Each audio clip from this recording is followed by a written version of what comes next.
Oh no. Boom. There we go. There we go. Now we got the right screen. Greetings! Welcome, welcome, welcome. Back with more Dyson Sphere program. Apologies for starting so late with this. I've been dealing with minor power outage and then internet outages all evening. I was intending to start around 9 o'clock, but my internet wouldn't work. I'm like, oh no. But now things seem to have stabilized a bit. Okay, so where we were with the factory yesterday, we were kind of in cleanup mode.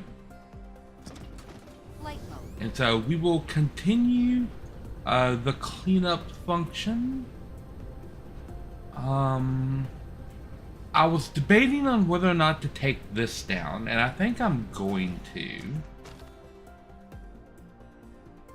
But I'm torn. See, I'm torn on this because I can't really use this bit of land for anything while this guy's here.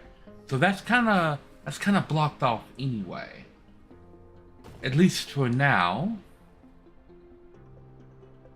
So I don't know if I want to take that down or not. Light mode. I keep going back and forth because ultimately I don't think I'm going to need it. Yeah, okay, we'll take it down.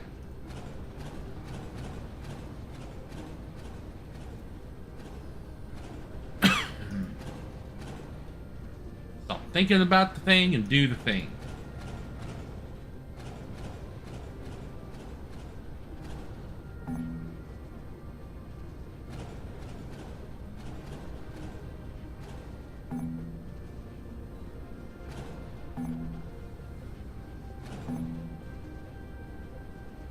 Okay.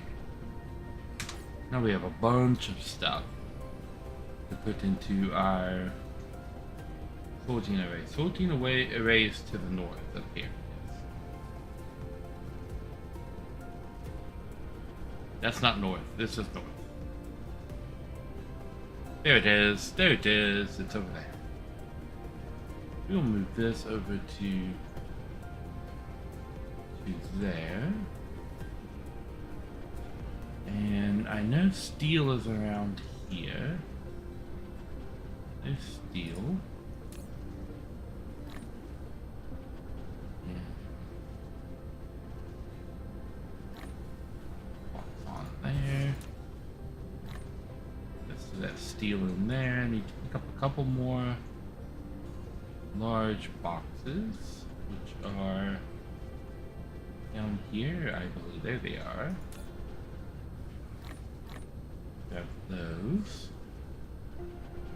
And then stone bricks.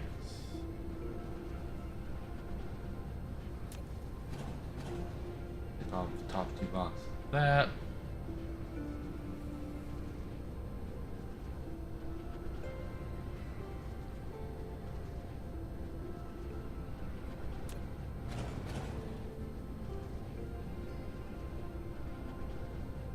Hold on.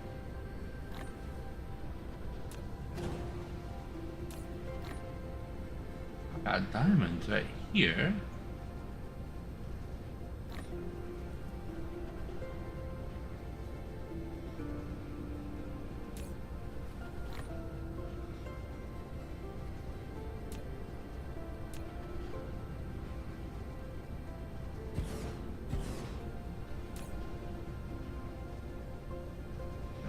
This over here.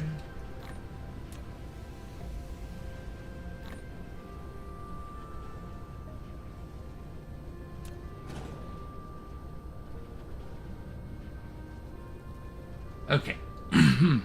Still looking for bricks.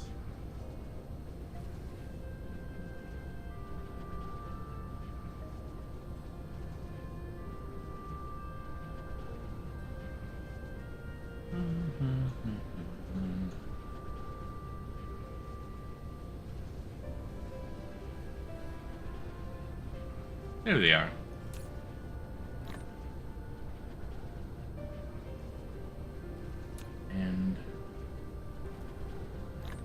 Foundation. We'll keep out one stack of foundation. Put in the drones. Small boxes right here. Physics stations there. Splitters here. Miners there. We will pull out one stack of these guys.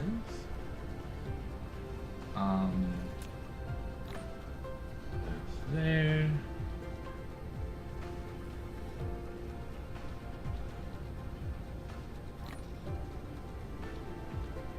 And then more of the hard crystals.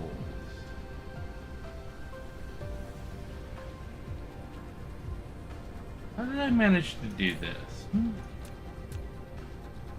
So the empty one is the one in the middle?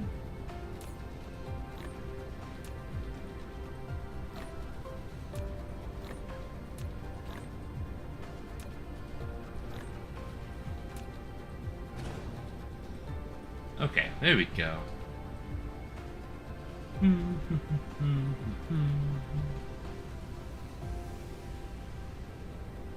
I forget where I was. Oh no, I've lost in the nothingness of the planet. Where is the thing?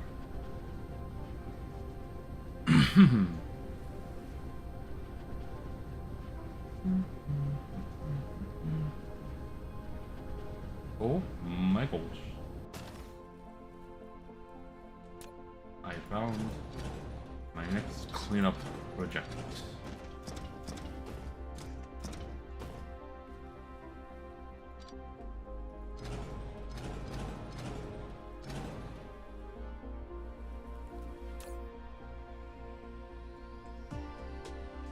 Okay.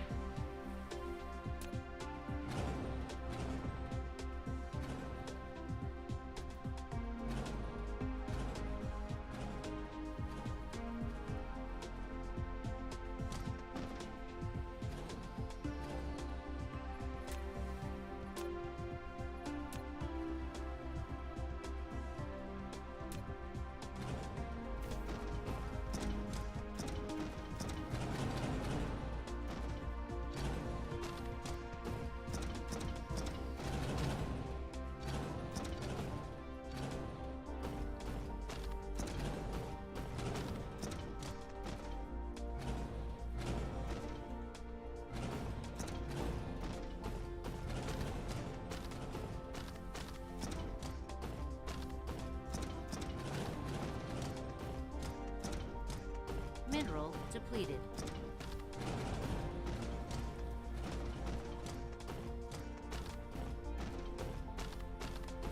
Look at all of the extra power poles that we have here. Into all sorts of things.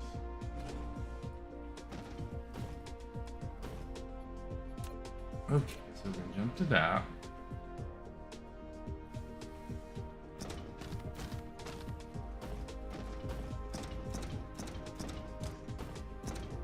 Jump you over to here.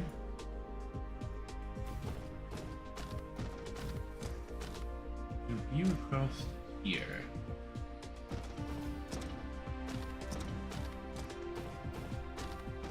Light bulb. You're still without power.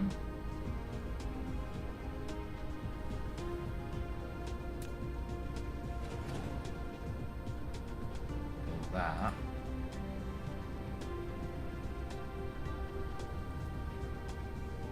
And we'll jump you across right here, and that should connect all of that facility with power.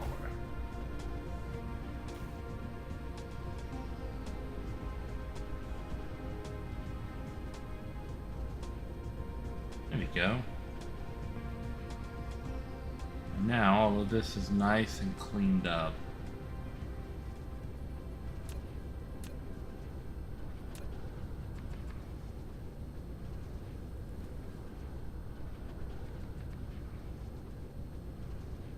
Except when we look on this side, then oh my gosh.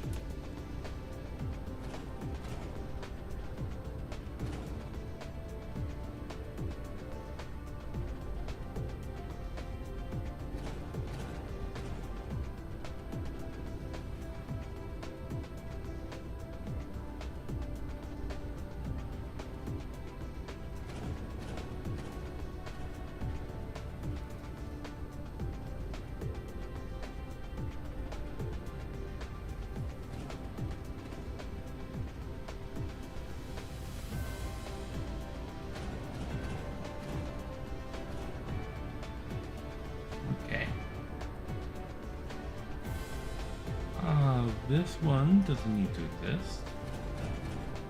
These can be done in a much straighter line.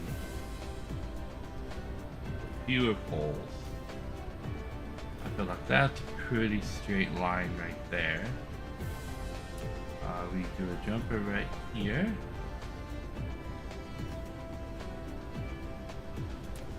This can probably be done with fewer poles.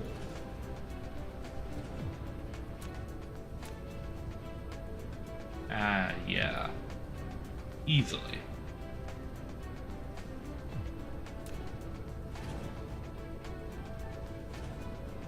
Those we can skip.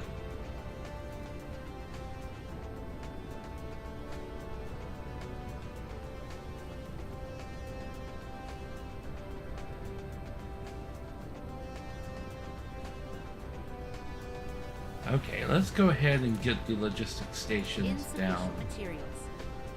I mean, let's go ahead and think about where we're gonna get the logistics stations down for water. Okay, now these are not keeping up with demand anymore. Question is why? What are you lacking? Magnets. But I have magnets in production, do I not? I do over here.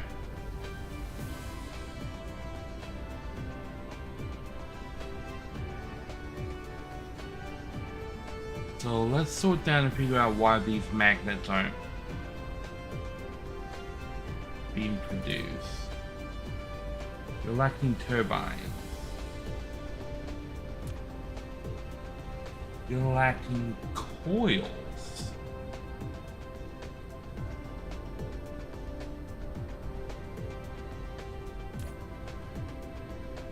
You're lacking magnets.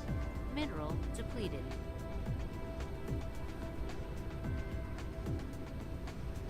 Okay.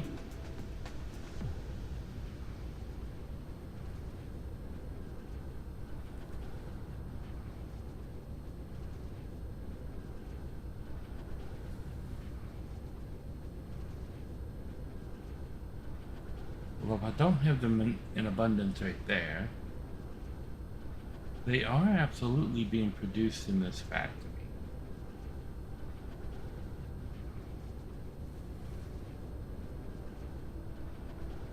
Over here.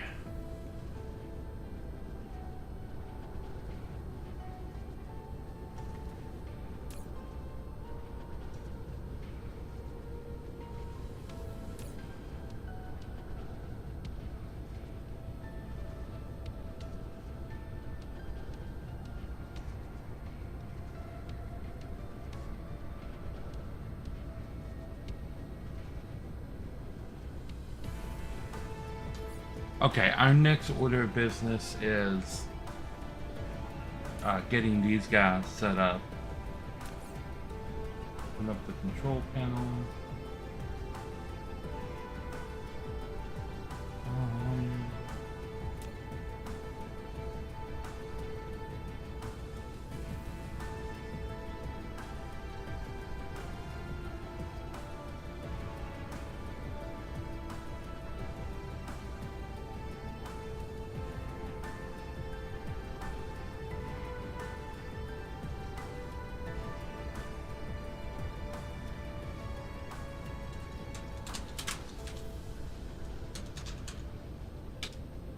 It says magnet production.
20 of them set.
There's one that's not doing anything.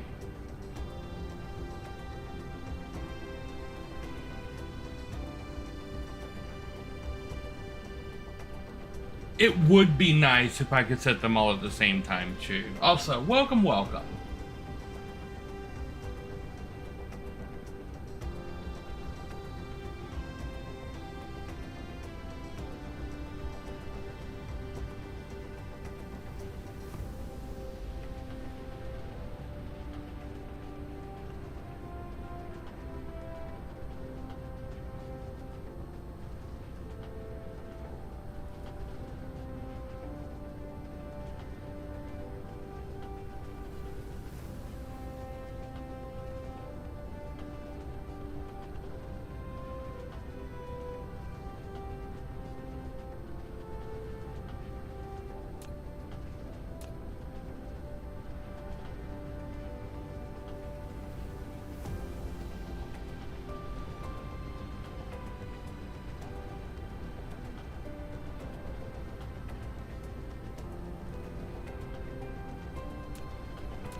Okay.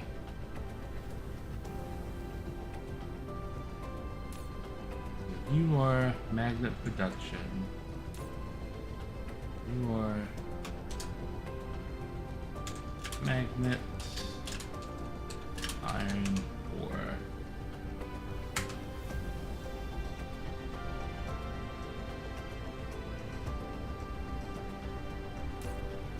All of you guys.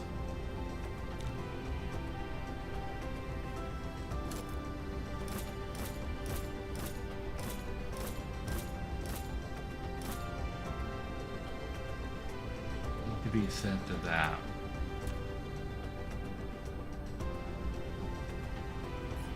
With logistics box, which I don't have on me. Okay.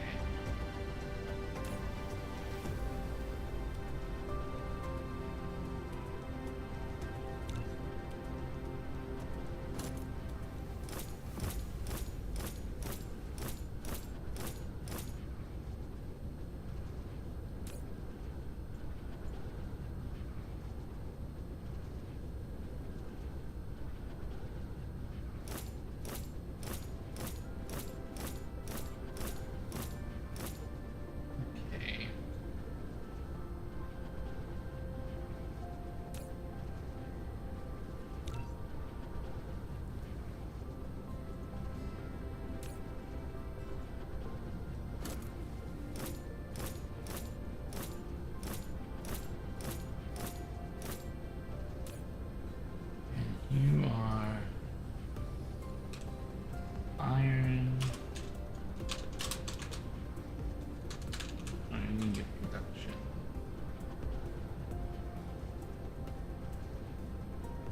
You are iron ingot ore.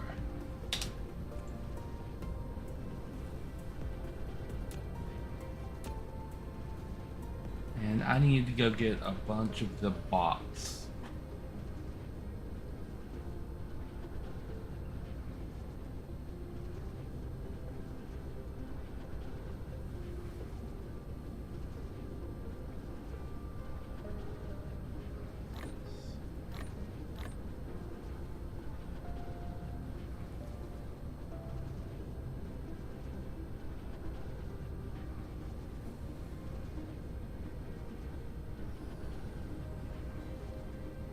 We're gonna start over here and work through this and make sure that all of this facility is filled up with bots and everything that it needs. Okay. Here. You're good to go. You're good to go. You're good to go. Okay.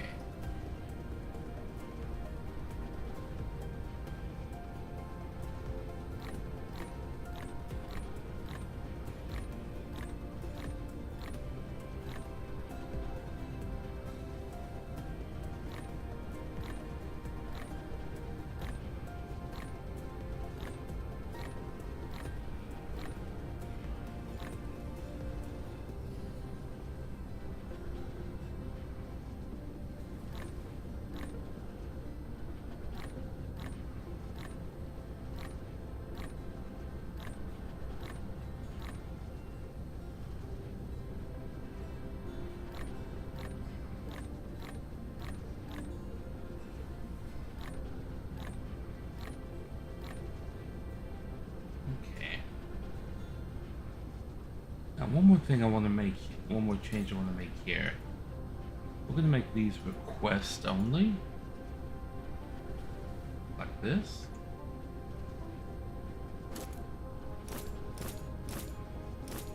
Because I don't think anything else is going to be using iron.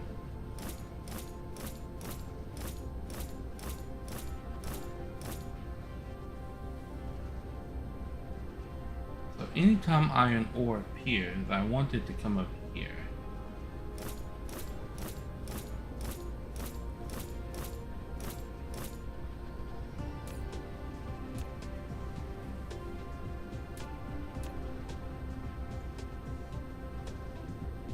Okay. Now we're dealing with you. You are steel production.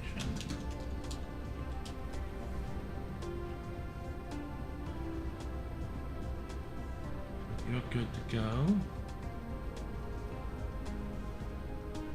You are steel.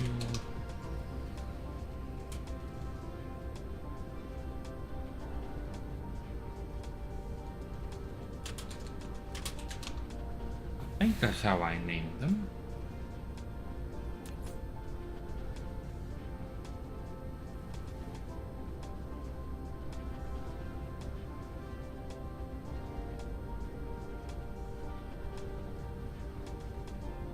Yeah.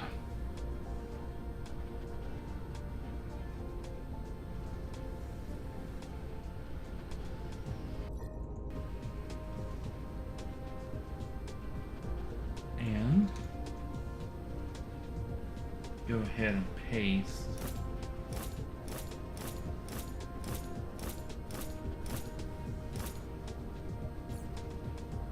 that.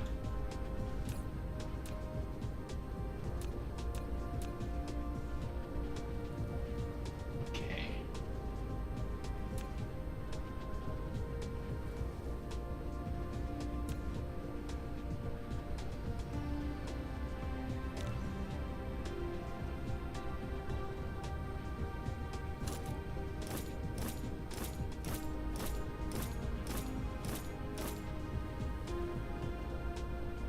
That.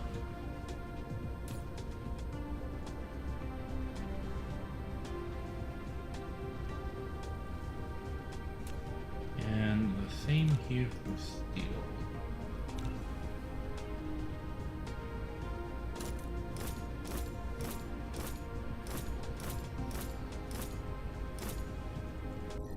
Okay, whoop. We'll take these.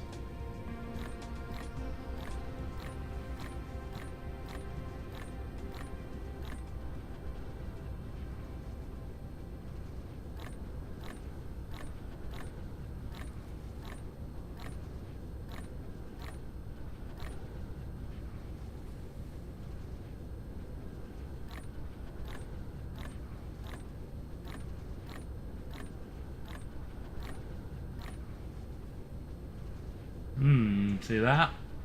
There is still old school stuff working that is needing some of these ingredients.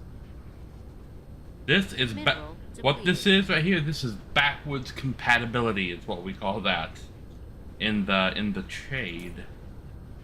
This is copper ingot production, and it looks like it's good to go on everything. This is copper ingot ore. Oh, that's not good.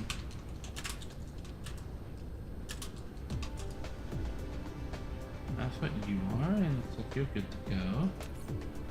Let's open up that control panel one more time. Magnet production, steel production, iron ingot ore, iron ingot production. This just needs to be magnet ore.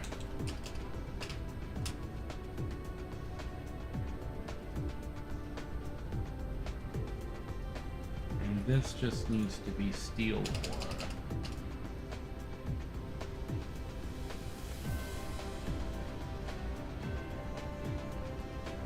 There's production.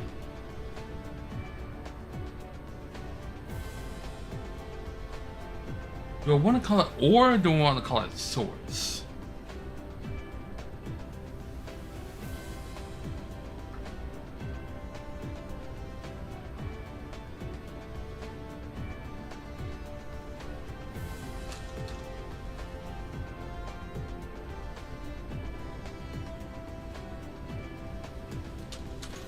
I think it makes a little bit more sense to call these source rather than ore.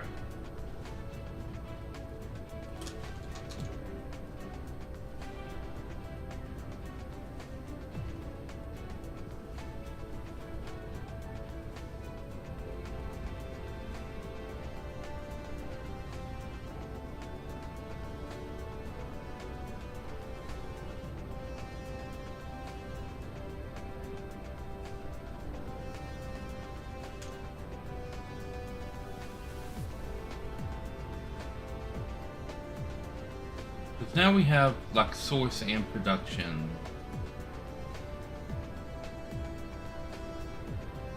paired together.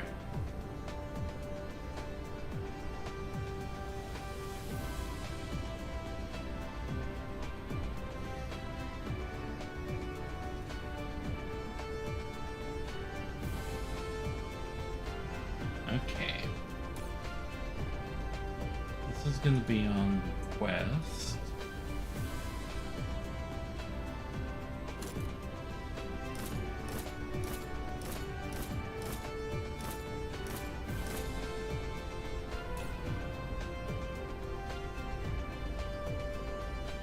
This is going to be on supply.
Alloy.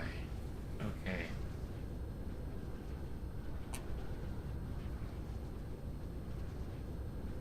This is the one I haven't completely set up. So let's start here. We're going to provide steel alloy, okay. Let's get all of these guys going.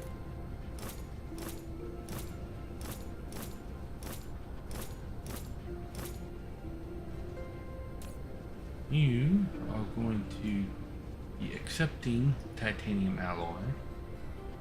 Supply, ships.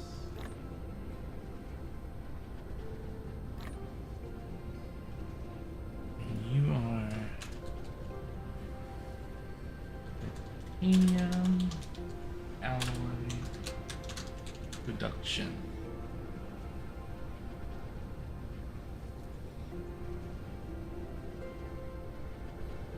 And let's go ahead and do this.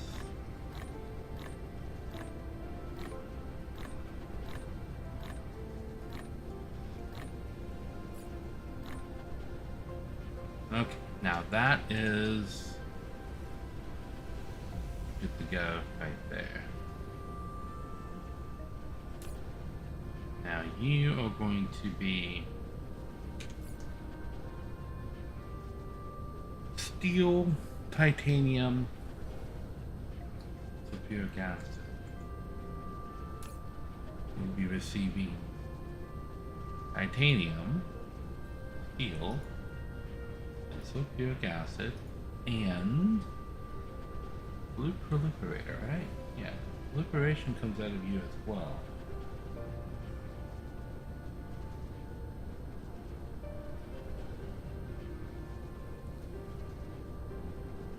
Yeah.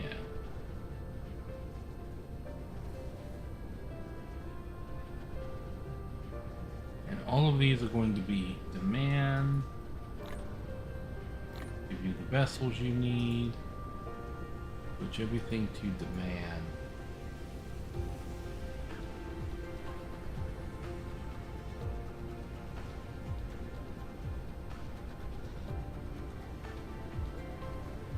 Okay.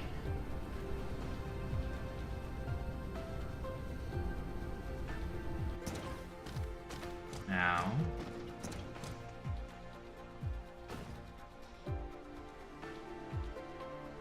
sulfuric acid come out right there. Mineral depleted. Proliferation fluid can come out right there.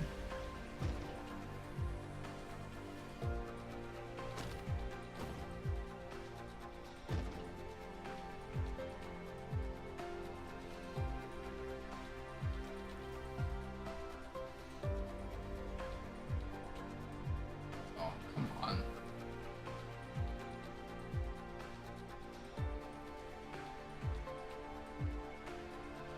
There it is. Steel can come out right here. And titanium come out right here. Flight mode.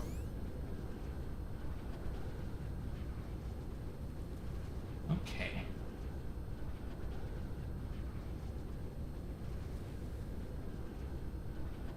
Now,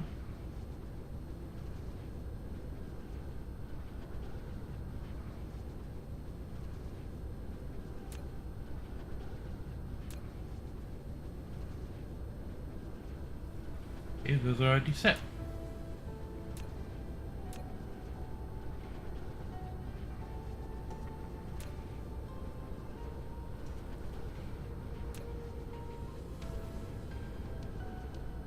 Okay.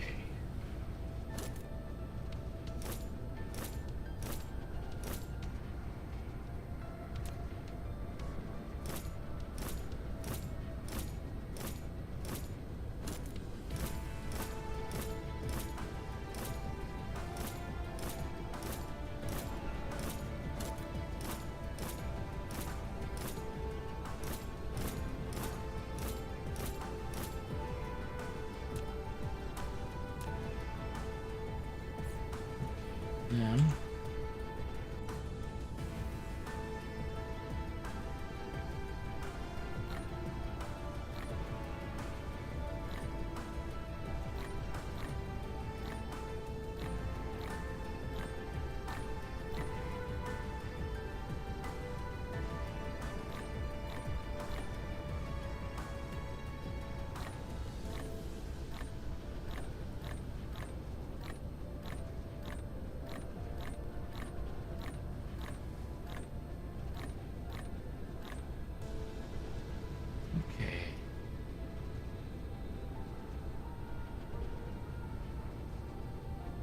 that should be this in production now, right?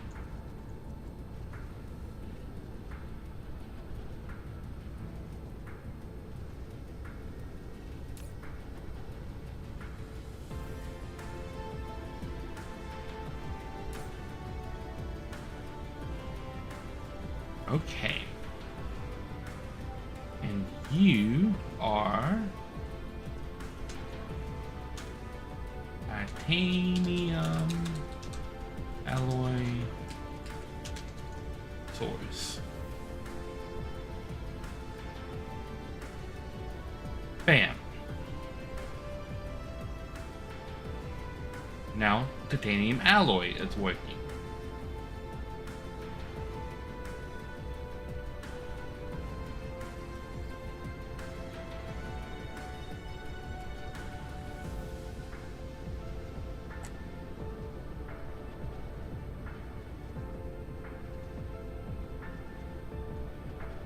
Okay, now you are glass production.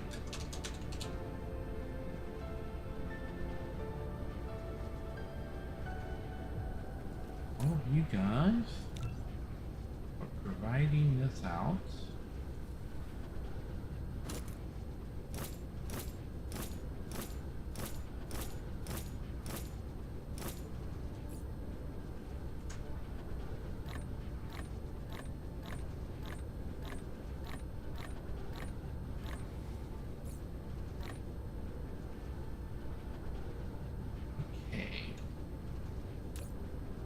You're going to be requesting stuff.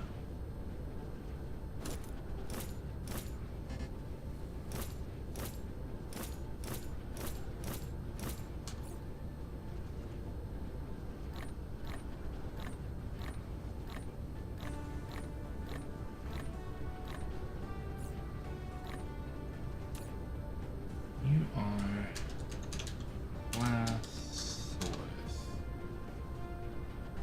You've got everything that you need. Okay.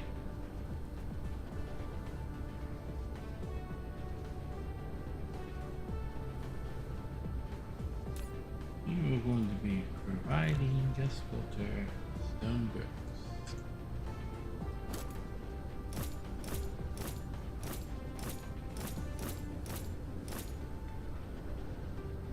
This is what I'm doing right now in programming terms.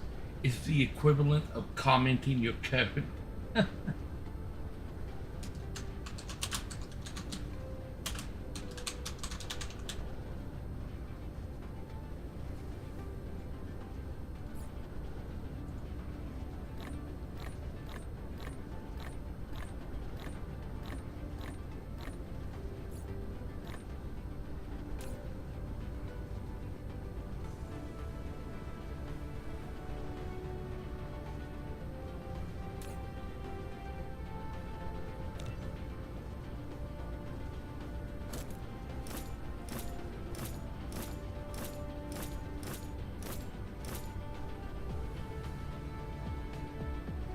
Wait a minute. Where are those guys taking bricks?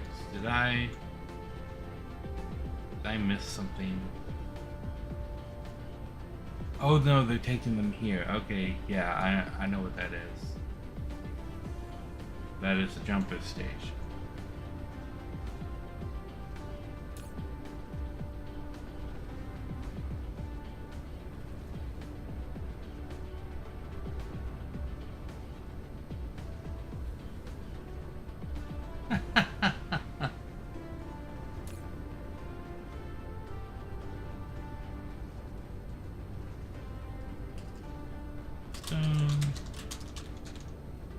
I frequently found myself in the situation of having to take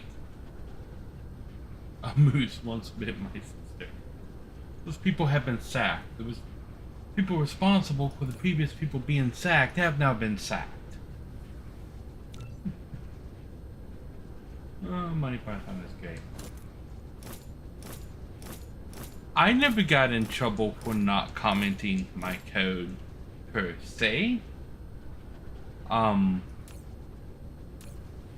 Oh no, this energetic graphite.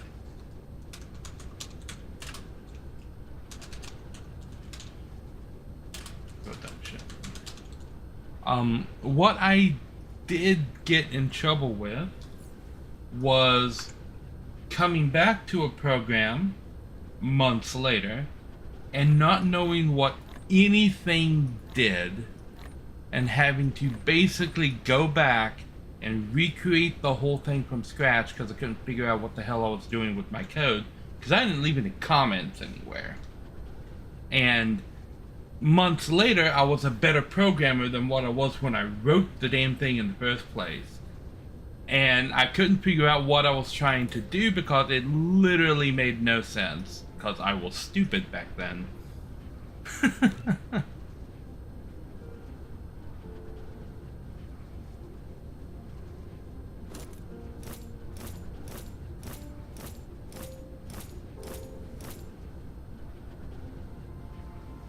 You could have just repeated "ni." And it's no, stupid. What are these things? Energetic graphite.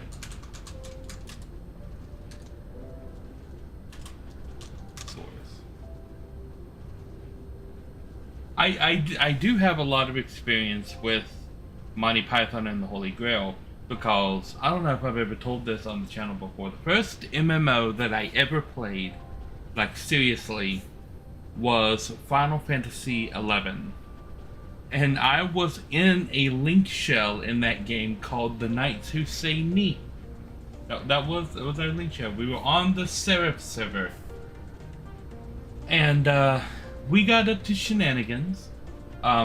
There was a notorious monster that spawned outside of Bestock that everybody was trying to get called Leaping Lizzie. And because he dropped these boots called the Leaping Boots, right? They were only for level 15, but people wore them all the way up to level 40 because of the buff that the boots gave. They were really, really good.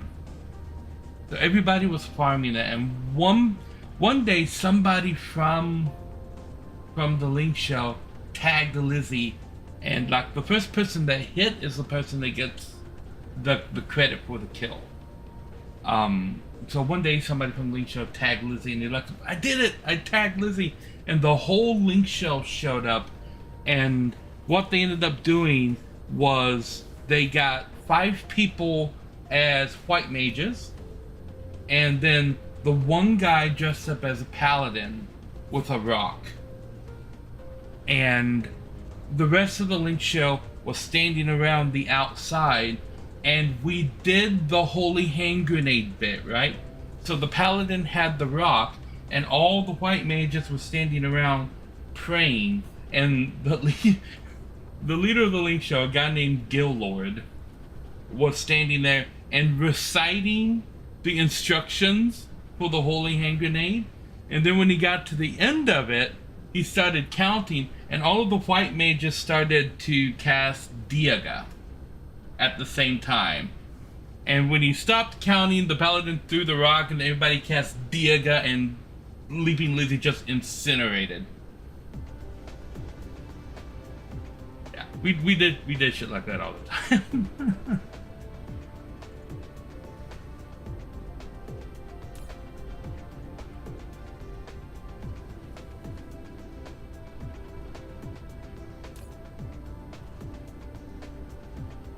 Okay.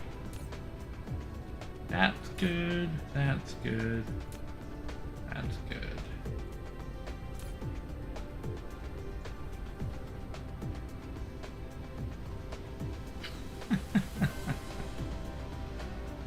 Oh, I missed a spot. Okay.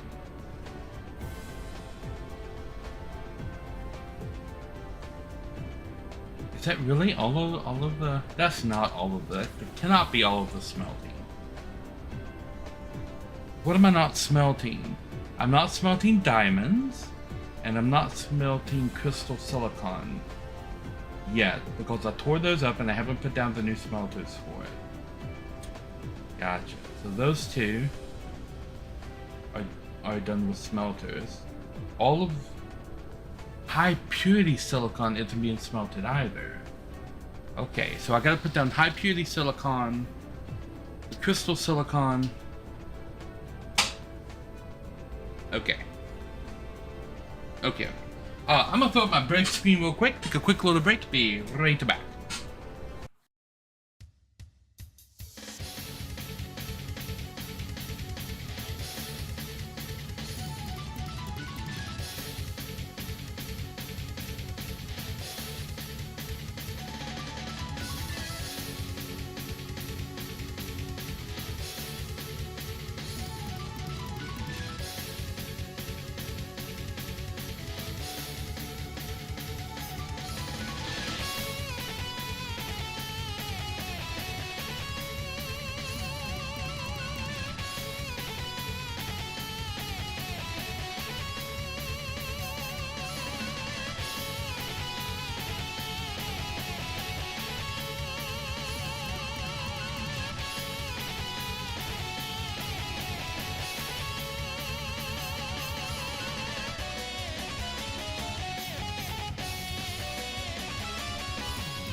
Alrighty, I am back. Yeah, that's some of the things we got up to. One time we went to Sandoria, which is another one of the cities. It's the Elrond city, and we started killing our Link Shell members in the middle of the square, spelling out the word "knee." So yeah, in big letters with the bodies of the fallen. So yeah, we did that. We would quite frequently run into any zone and then use the zone-wide shout to shout out "knee" repeatedly. And anytime anybody from the Link Shell saw it, they replied in the zone-wide shout. So we'd be constantly shouting "knee" back and forth. I'm sure we confused a lot of people. Assembler. Oh, I might do this. I might need to do that.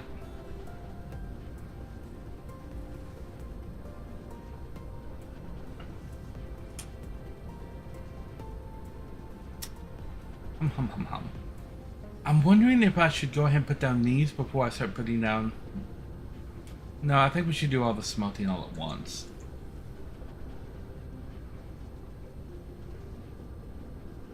Okay, what are you doing again? Medium ore. You need to not be here.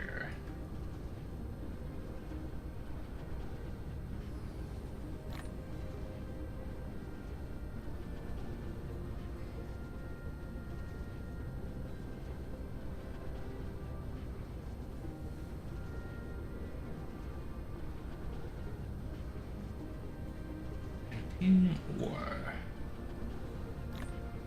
I was afraid of that. Here, hold this.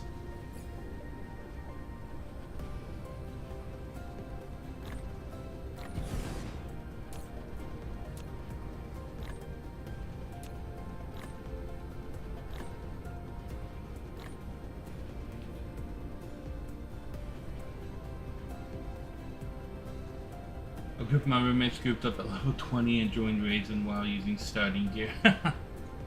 Yeah. By the time I was around in World of Warcraft, I was far more jaded of a player than what I was when I was in Final Fantasy 11.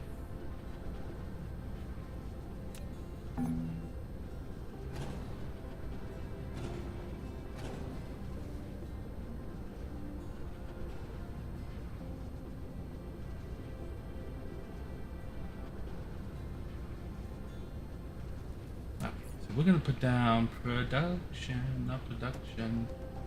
Smelting. Okay.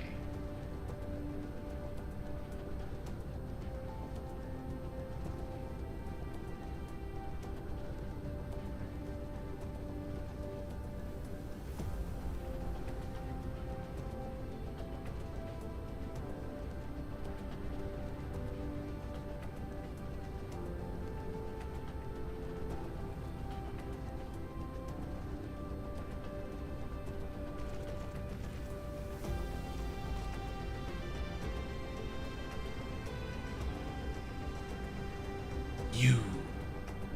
Okay. We're gonna need to move you, good sir. We will put you back here. And that should be sufficient. Before, see, I don't really remember a time before FF11 was out, because I was playing FF11 before WoW was out. I was one of Final Fantasy 11. I think was like the second game I was ever invited into the beta of. So I was in the Japanese beta for Final Fantasy 11, which is basically 2 years before it was released in the US. Because I played in the Japanese beta, then I played on the Japanese release. And then the US beta happened when Rise of the Zilart expansion was released in Japan.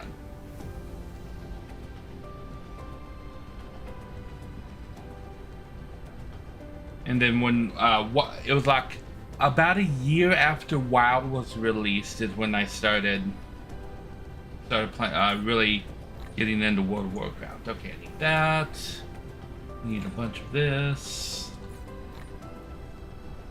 I need a bunch of these.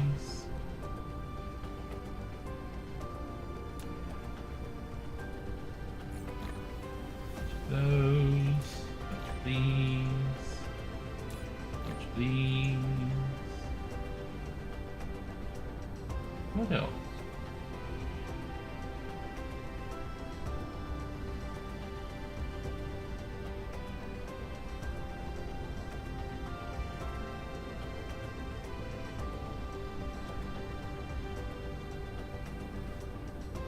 Yeah, WoW's release was 2004, I think.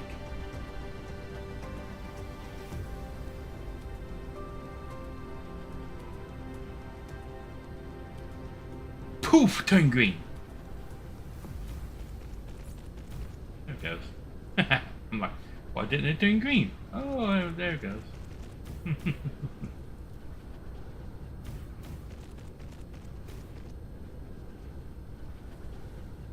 We're gonna land and let this construction get underway. Yeah, I didn't play in the beta for World of Warcraft. I was in the beta for Warcraft 3 when it was in beta in both in '99 and in 2001.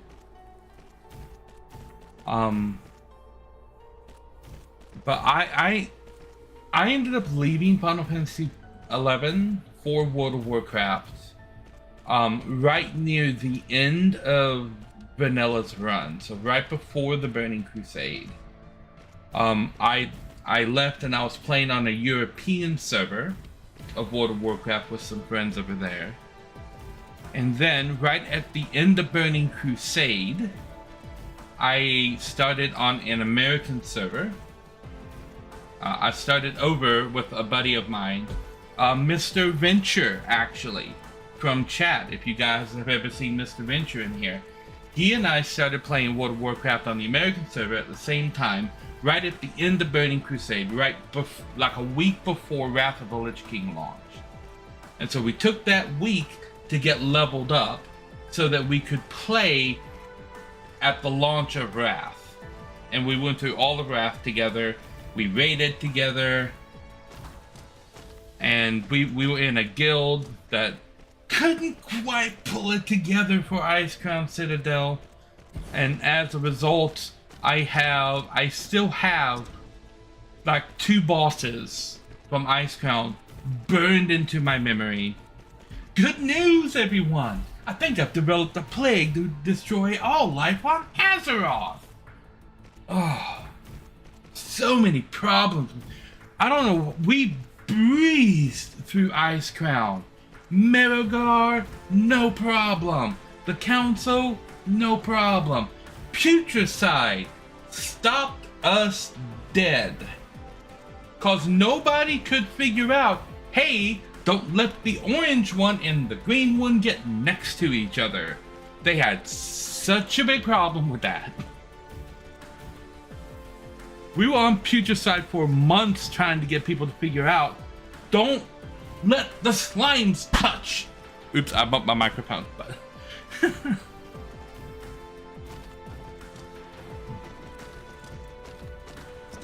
and then after that, we breezed through the rest of Ice Crown all the way up to Sindragosa. Suffer, mortals, as your pathetic magic betrays you! Like, when she says that, stop casting. Please stop casting. The healers can't resurrect you in time.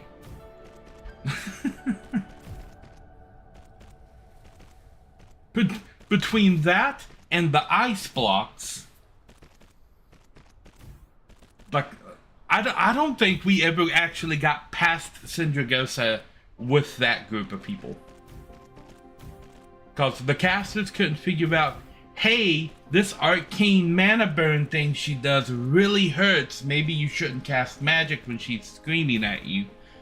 And stand behind the ice blocks, and after she stops doing her freezing breath, get the people that are frozen out of the ice blocks. Because I don't know if it's always a tank and a healer that ends up in that ice block, but that's what it was with our group.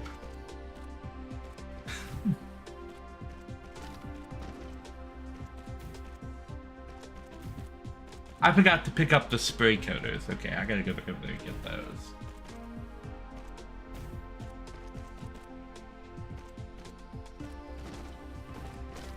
I'm gonna go over here and get the...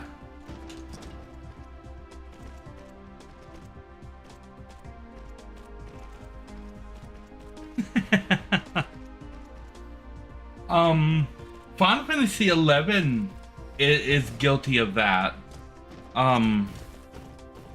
Specifically having to alter raids for some things, because they had some enemies that were in some of the raids and some of the world bosses that were literally unbeatable.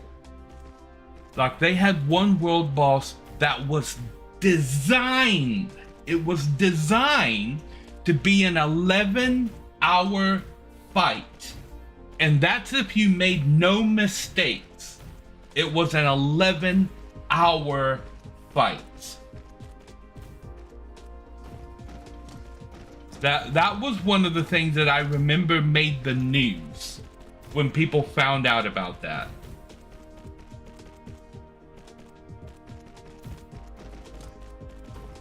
And Square very quickly ended up changing it to make it a more realistic encounter. The early days of MMOs actually made the news quite a lot. The 11-hour boss fight from Final Fantasy XI. I have no idea who thought that was a good idea, but man, that boss fight was bullshit. And I remember World of Warcraft also made the news when the corrupted blood incident happened. And because I was playing WoW when that happened. And that was actually kind of insane. Because for those of you who don't know what this is, there was a raid in World of Warcraft It was the troll raid. What was it called? Zolgarub, I think, was the name of the raid. And there's a boss in there that put a debuff on the players called Corrupted Blood. And this was designed for a maximum level player, right? And what this does was that it ticked every 5 seconds for something like 30,000 damage, right? So an insane amount of damage. Like the best geared players in the game at the time had about 80,000 health, and this thing ticked for about 30,000 of that. So any low level player, it would immediately kill them. But the thing is, on its first tick, it's also contagious to every player within 30 feet of that player. So if you take one tick of this, everybody within 30 feet of you gets corrupted blood as well. And then when they tick, everybody within 30 feet of them gets corrupted blood.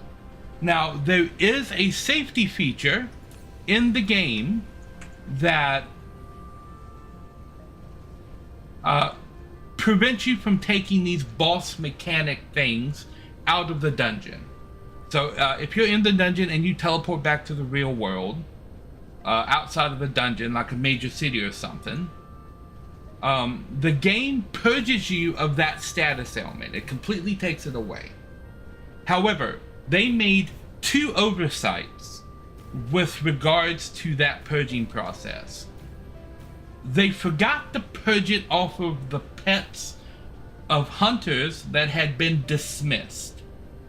So if a hunter is in the fight and their pet suddenly acquires corrupted blood, but then doesn't die yet, so their pet takes 1 tick and has a disease, and then they dismiss their pet, the pet still has it when it's summoned again.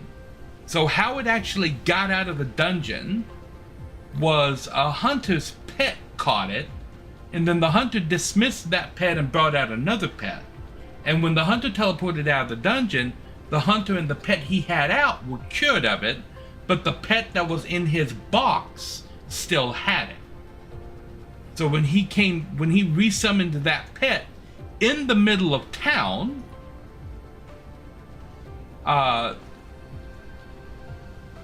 suddenly everybody in town was starting to get corrupted blood, and it very quickly spread through the town and killed everybody in town. The second oversight was that while NPCs are in town and not in combat, their health automatically regenerates to full every second. So the NPCs caught corrupted blood, but since they were not in combat, every time they ticked and took damage, they healed to full and were just standing there being carriers spreading the viruses around. The first instance of it happening was probably completely accidental, because the raid had actually been out for months before the first instance happened. But once they figured out how it happened, all the other instances of it, when it spread to other servers and stuff, was probably completely intentional.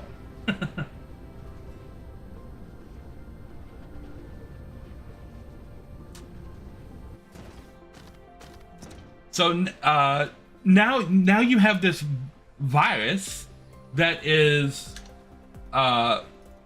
very real and running amok on servers everywhere. And what it did to the player base was you couldn't go into a major city anymore, because in the major city all the NPCs there had corrupted blood. You'd walk in there and you would immediately die. So the world reorganized itself around villages and towns that are way out in the middle of nowhere, that only have like 1 or 2 NPCs, or NPCs with really low health, so that if they caught corrupted blood, they would be killed by it, and then when they respawned, they wouldn't have it again. And so all the players that weren't infected were huddling around these small towns out in the middle of small low-level towns out in the middle of nowhere, and that's where the core of the game was happening, because nobody, and the main cities were all ghost towns because of this incident. And it took Blizzard like 2 weeks to sort it out and fix it, because they immediately took the servers offline, purged everybody and brought them back up, and then like a day later it happened again. It took them like 2 weeks to sort out what all of the problems were that was letting this happen. Before those 2 weeks, the gameplay of World of Warcraft ground to a complete halt, and it was just like survival in these little tribal camps everywhere. And the war between the Horde and the Alliance pretty much came to an end too, because even on PvP servers, if the city was safe, both Alliance and Horde players were in the same city and quite often not fighting. Because if you started a fight in a city, you would attract one of the trolls to that location that would bring corrupted blood there on purpose and kill everybody.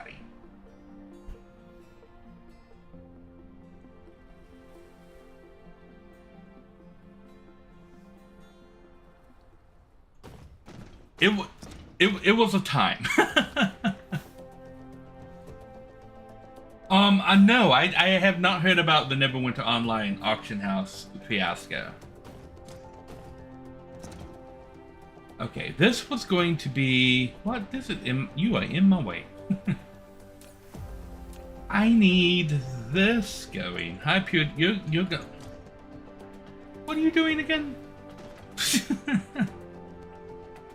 Magnet, okay, you don't need to exist, actually. I need to go make sure I have some place to put that stuff before I pick it up, bring it up here, and have to drop it on the ground.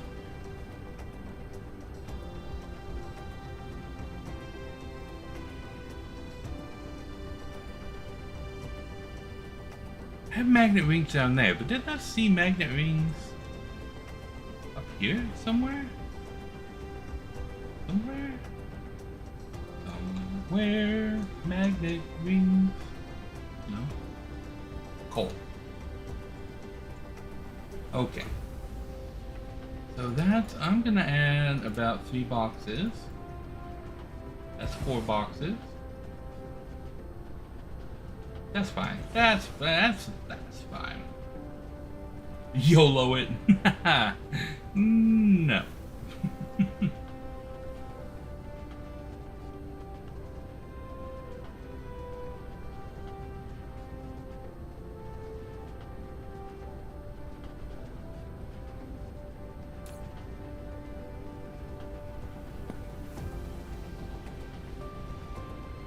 Son of a bitch! Stop it!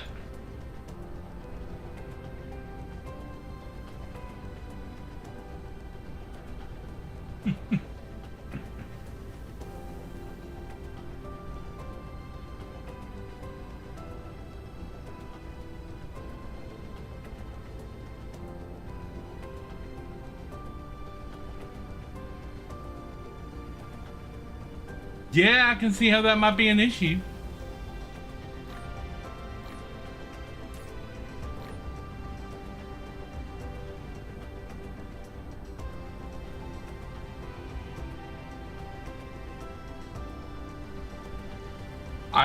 I won't lie, in Final Fantasy XIV, I made a couple million gil doing something very similar.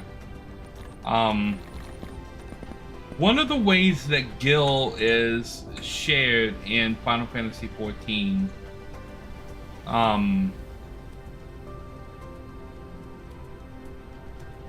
you had to roll back the entire game. Wow.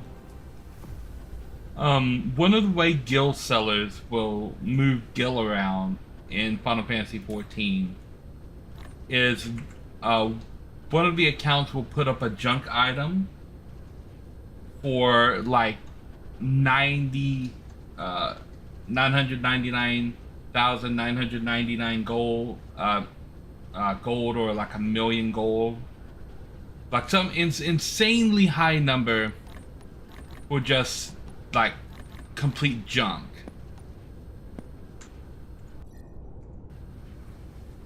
And then on one of the other accounts, the seller will come and buy the junk item for the insane amount of gold, right? On a random offshoot, I put up a chocolate chip cookie for 999, like it was like 99 million. I maxed out the number. Am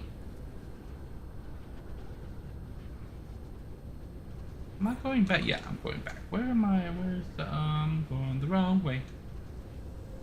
I maxed out the number on the guild counter and I put it up there on auction. And 2 days later, somebody bought it. It was one of the guild seller people meant to buy somebody else's cookie that was for maximum millions of gil, but they bought mine instead. And poof, there you go. I have many million gil now. And then they sent me a message like, I didn't mean to buy yours. I meant to buy somebody else's, but it was a mistake. Can you send the money back to me? And I'm like, all sales are final. Like, nope.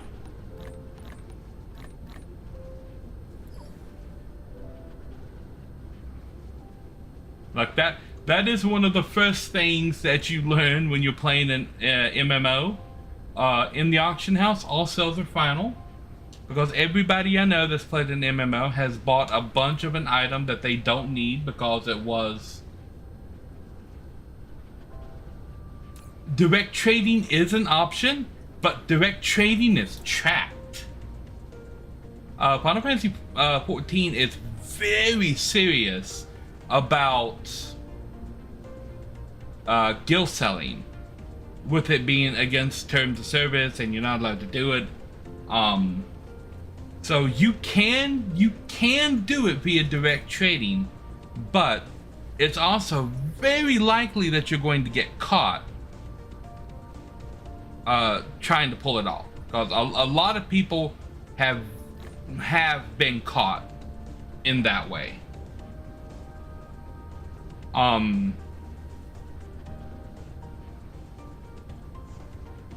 So when you, especially because anything over a certain amount, is tracked. Where am I going?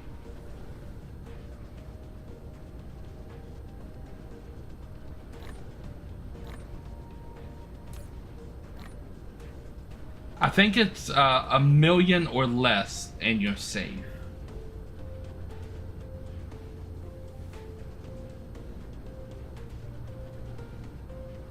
So if you're doing trades with another player for 1,000,000 gil, they cap the trades for player to player at 1,000,000 gil now, I think.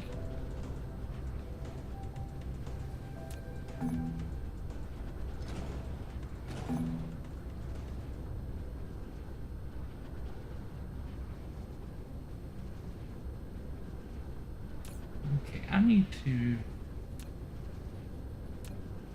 that station back there.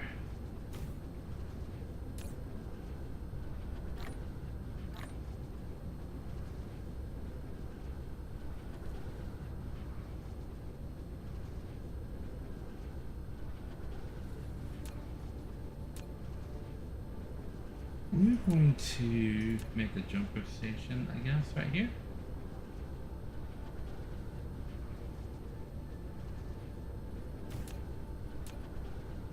Down there. There.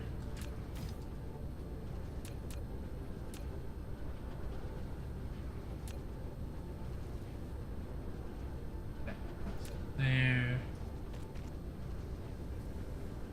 West. This. There.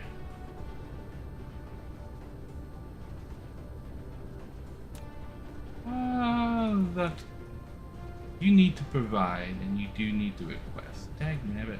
So what we're gonna have to do is this.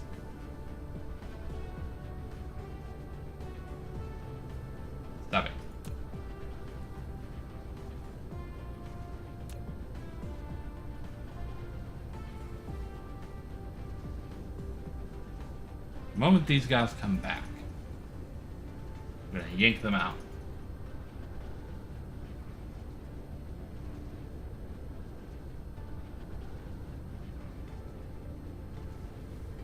SEO bugs?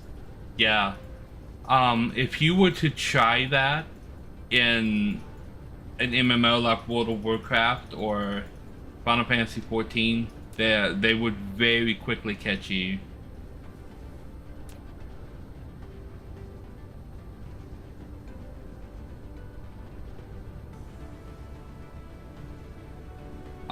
One person that has some really interesting stories about all of this is Thor from Pirate Software, because this is one of the things he did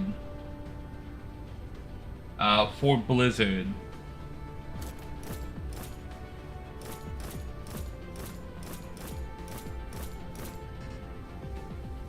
Was find people who were cheating. And I know he's told a bunch of stories about finding people who were cheating and exploiting the rules.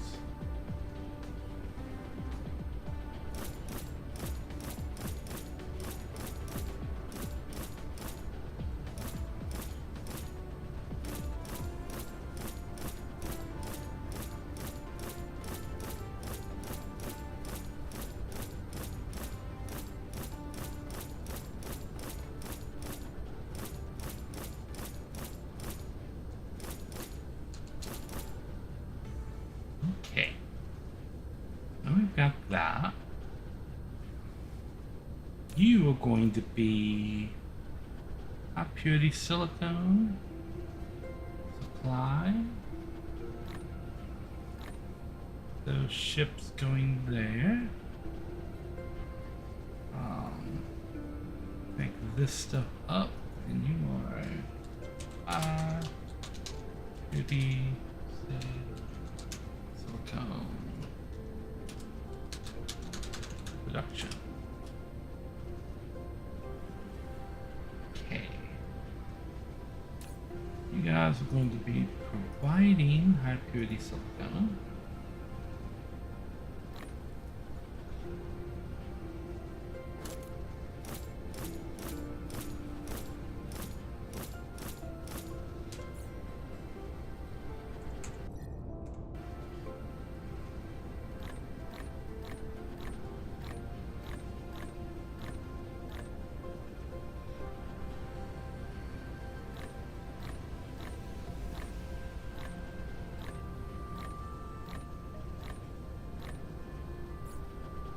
Bam.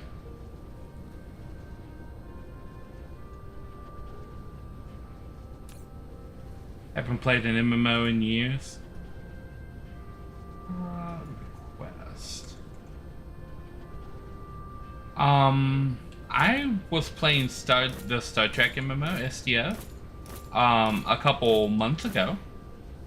I had never played it before and figured, you know what, I will give this a shot and see what the deal is about it. I'd like to be a starship captain.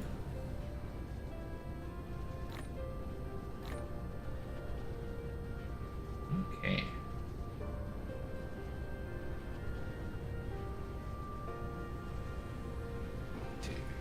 These numbers all the way up.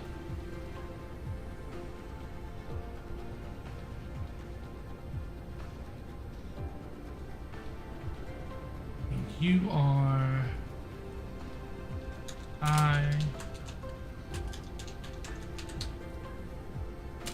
source.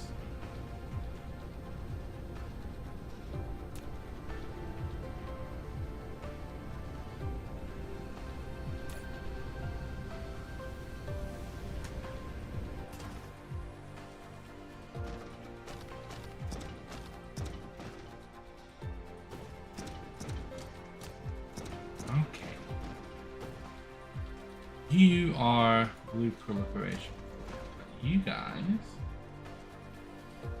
all of this silicone.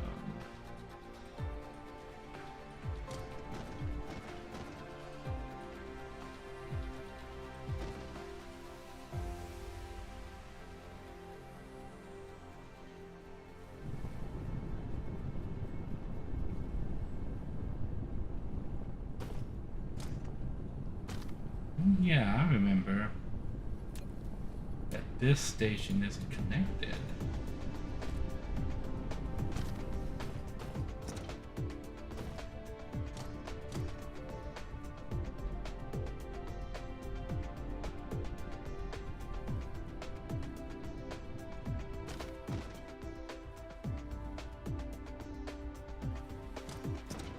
Okay.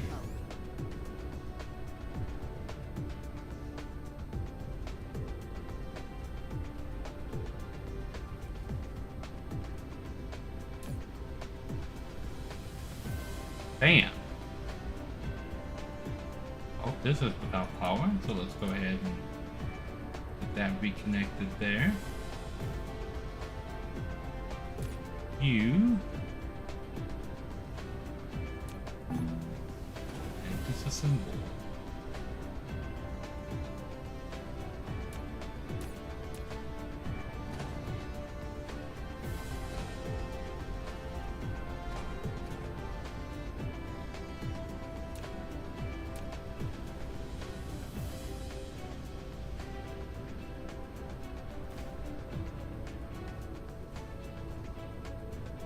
That there. And besides it, will. Lovely.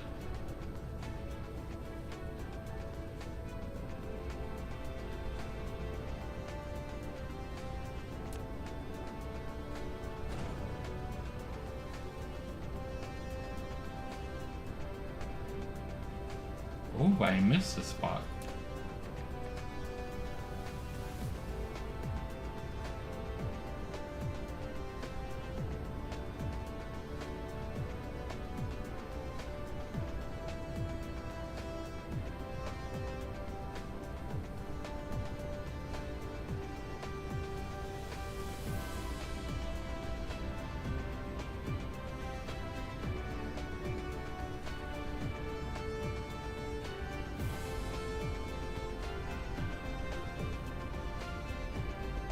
Okay, now we have high purity silicon going.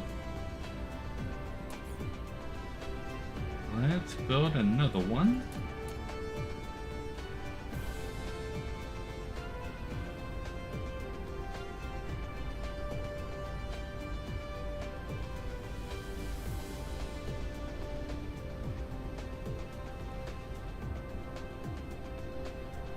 Okay.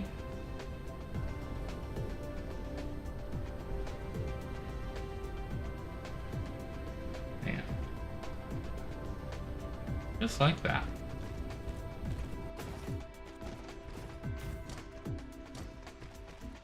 Just land here and let this building get underway. I agree that there are a lot of parts of Star Trek Online that aren't that fun. The space combat is really fun.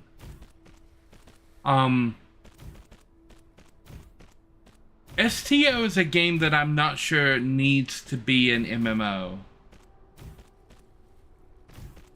At the very least, it needs a lot of cleanup done with it.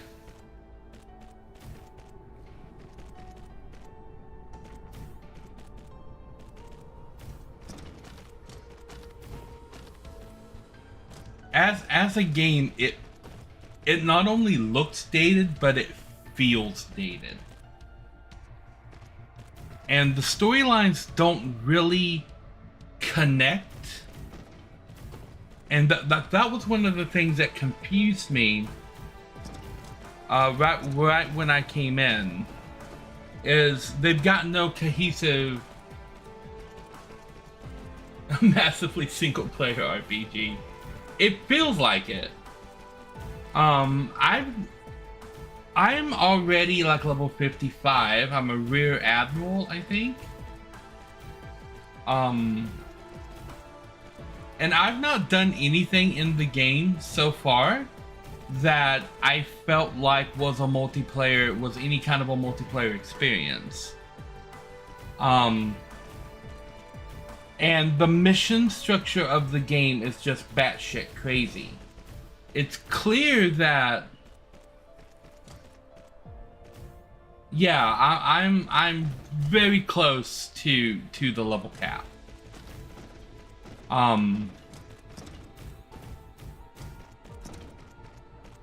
But like the mission structure is weird because I have to go out of my way to figure out what mission I'm supposed to be doing next. And they don't have the proper restrictions on the missions to make some unavailable. Like the other games have prerequisites for the missions, right? So you need to have completed these missions, you need to be this level. STO doesn't have any of that. And a good example is this whole thing with the Mirror Universe Wesley Crusher. There's a whole bunch of missions that lead up to that final mission. But a brand new player that just made their character, the first time they go to Earth Space Dock, they are prompted to launch the last mission in that chain of missions. It pops up in the corner. Do you want to launch the whatever it is effect? And it stays there the entire time. And that mission is the last mission in that chain. So you can skip all of the other missions that lead up to it and just start the very last mission at like level 5.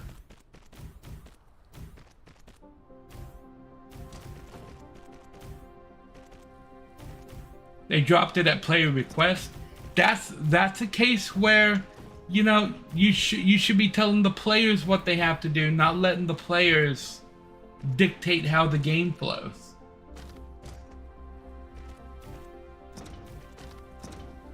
There was a featured mission at the time. That was a bot. That was still happening a couple months ago, because when I first made my character, I accidentally clicked on that and ended up playing through the end of the mission. I had no idea what was going on.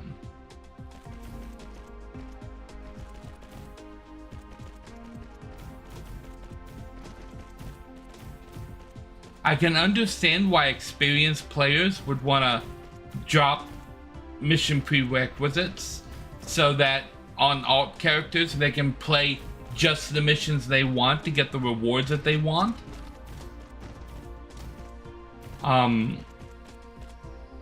But at the same time, like, if you're gonna have any hope of salvaging your MMO for the long term, you gotta take new players into account. If you're ignoring the plight of new players and what new players are going to experience, you're not gonna get any new players. And I feel like that's where STO is right now. They're not getting new players to the game. The only people even remotely interested in it are Star Trek fans who want to captain their own starship, because there really aren't any good options out there for a game that lets them do that. And once that itch is scratched with STO, they stop playing.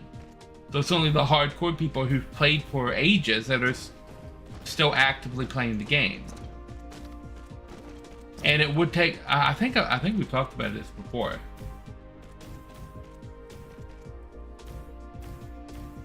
Yeah, it would. Make a new account, do the mission arcs in order. And once you have a max level character, like they should put a flag on the account when a mission arc is completed. That way alternate characters can go back and do it. But if you've never completed the mission arc, you should have to do it in order.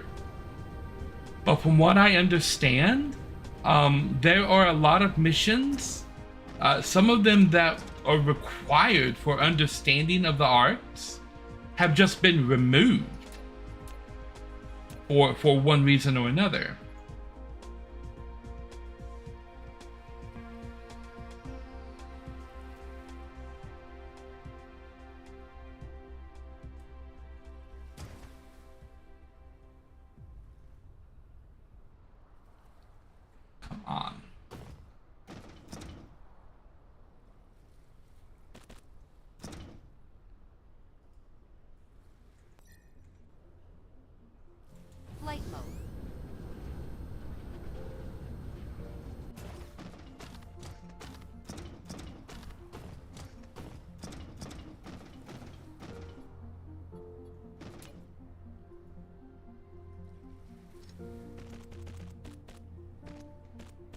Yeah, unfortunately, STO strikes me as a game that's not going to be around in another couple years.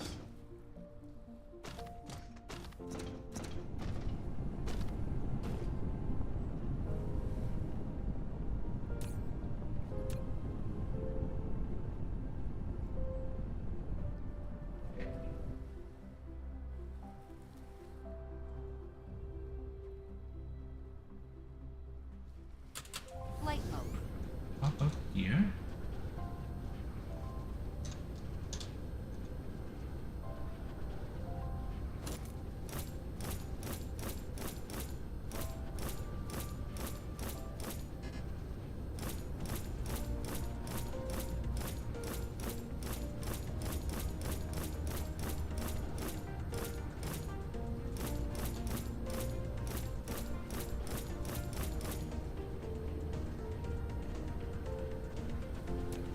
Let's do Powerball so I can see a little bit easier.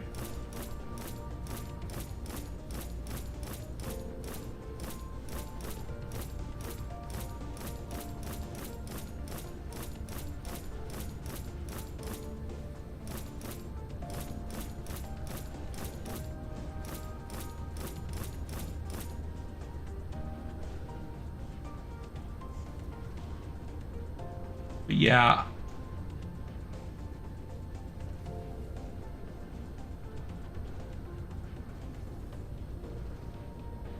Well, how soon it's going to die is dependent upon how much money the company is willing to waste keeping it going.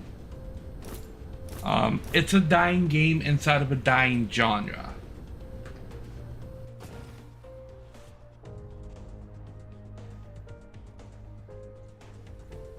Okay.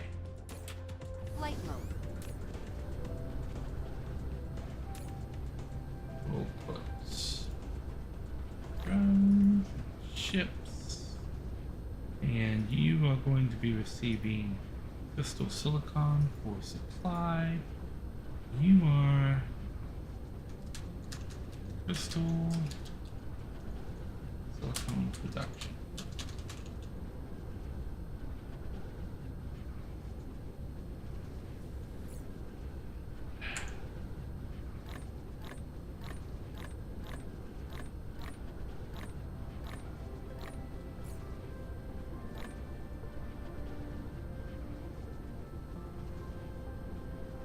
Yeah. But yeah, MMOs as a genre are dying. The only ones that are still like turning a profit are the big ones. Final Fantasy XIV, World of Warcraft, and a lot of that is pre-established player base. MMOs are just not attracting the crowds that they once did.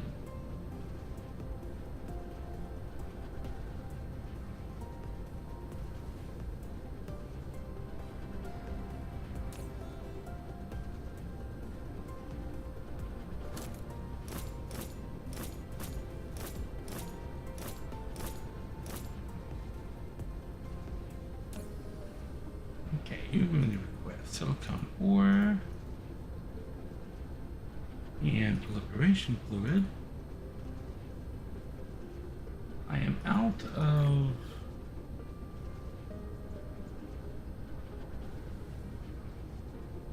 other ships. Let me fly back around to the front here.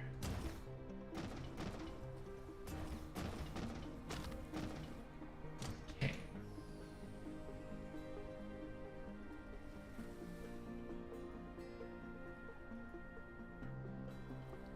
No.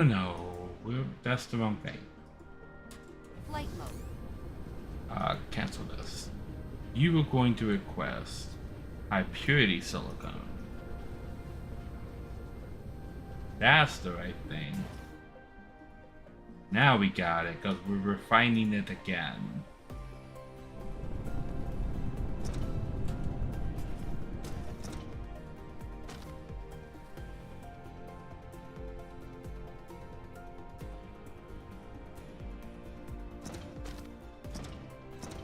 You are Creation thread. Look now.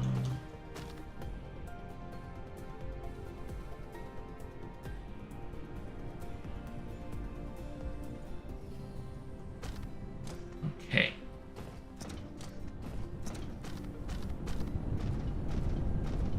Flight mode.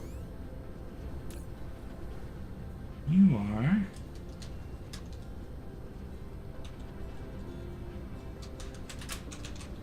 Source. Crystal silicone source.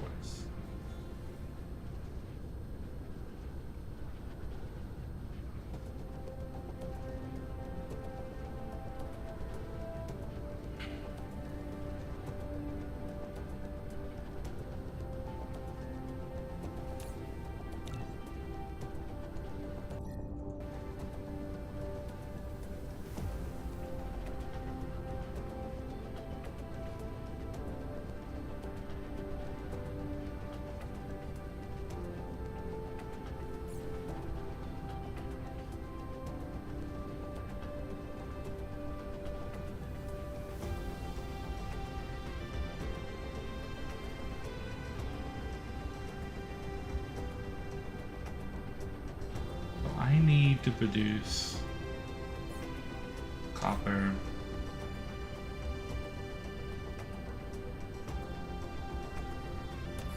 We'll go ahead and get a production 2 down right here.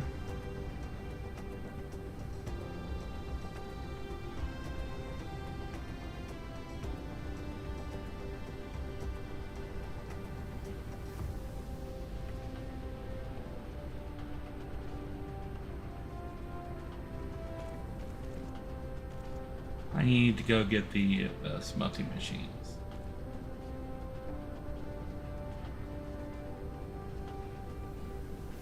Yeah, MMOs as a genre are not doing well. Nothing like what they have done in the past.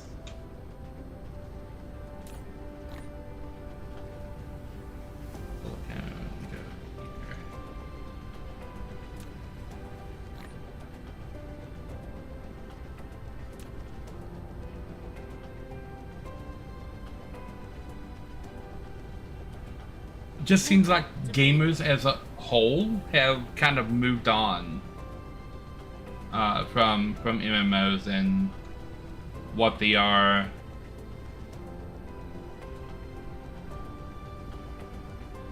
It is a product of a bygone era.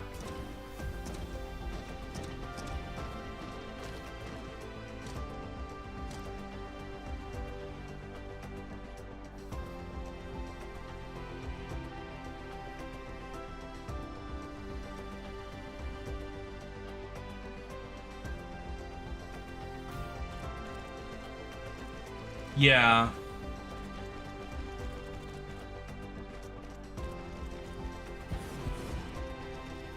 I think social media is actually partially responsible for the damage that has been done to MMOs. I don't think they're wholly responsible for it. But I think some of the blame does go to social media. Because when these MMOs were in their heyday, social media was nowhere near as prevalent as it is now. Certainly not when they were starting and during like the golden age, which is the late 2000s, like 2009, 2010. A lot of the big social media sites that are dominating everything now were just getting started back then.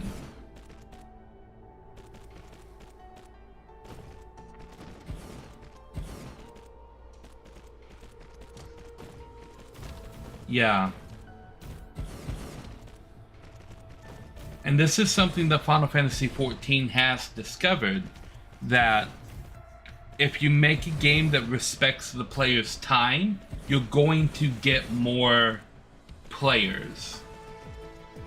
And it's one of the reasons that Final Fantasy XIV has found so much success in the current market is that they've made a game that you don't have to sit down and commit like super long hours of time, like entire days, to a game session. You can sit down, yeah, and all of the MMOs that are out there, with the exception of World of Warcraft, is starting to do that. They're starting to realize that, okay, now players want a game where they can sit down, log in for a half hour, do some stuff and feel accomplished, and then log out, and maybe not have to log in again for a couple of weeks, and never feel that pressure on them. And Final Fantasy XIV has set up the game in that manner, and Yoshi P has gone on record saying that he likes that aspect of the game.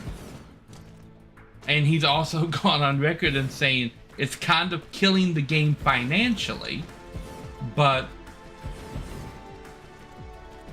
it is making it a more accessible game, and there are more people playing the game now than ever.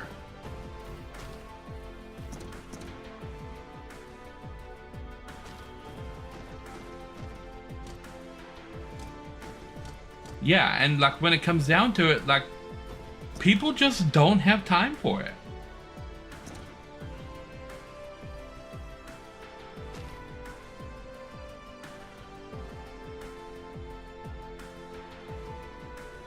Why do I not have coils on here?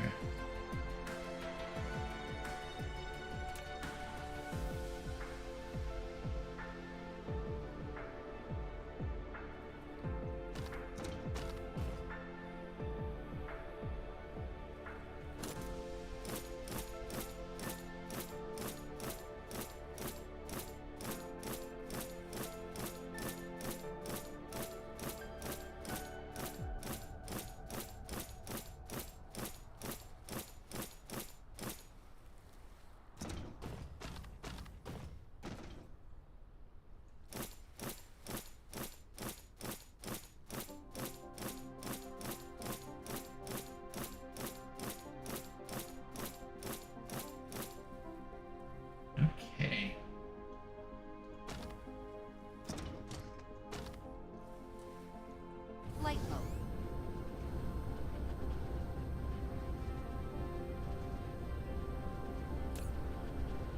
Yeah, that's another I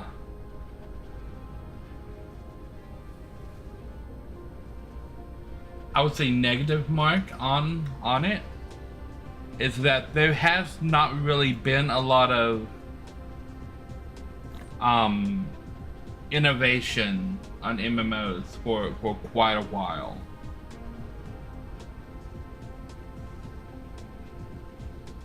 Okay, this is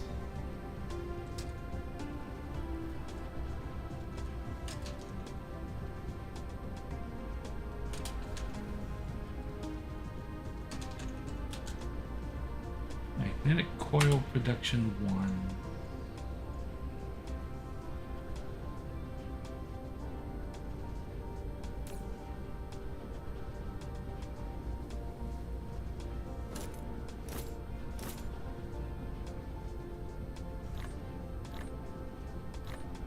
Okay.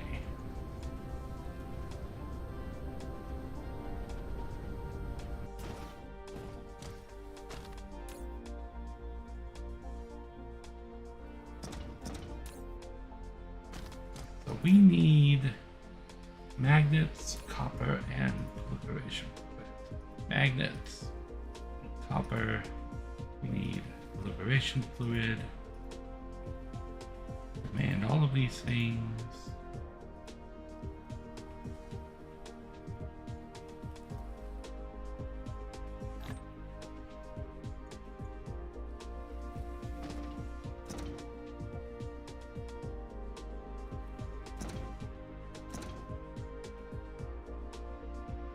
Alright, True.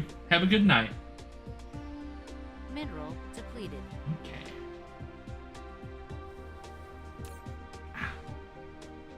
Get these up.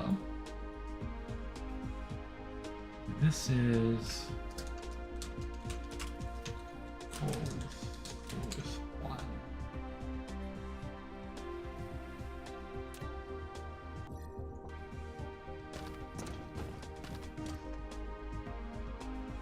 You are proliferation fluid.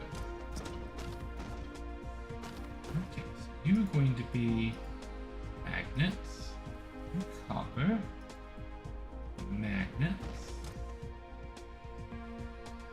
copper, magnets, copper, magnets, copper.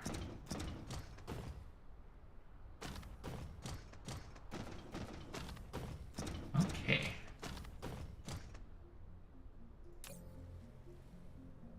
Look at you getting filled up super quickly.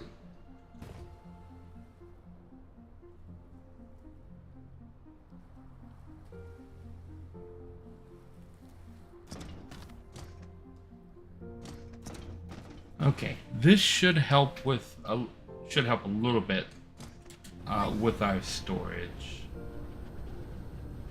I'm gonna make you bring this stuff over from there.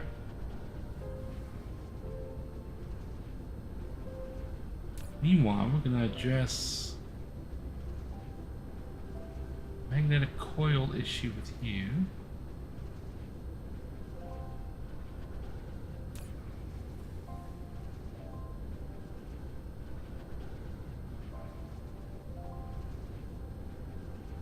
Okay, hopefully with this supporting this, we'll be able to get this production rolling again.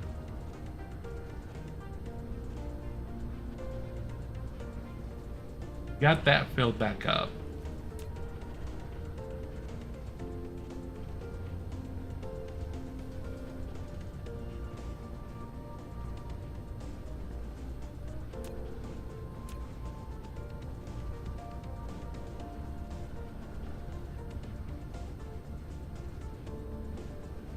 Okay, so we're gonna want to put one more of these guys down right here.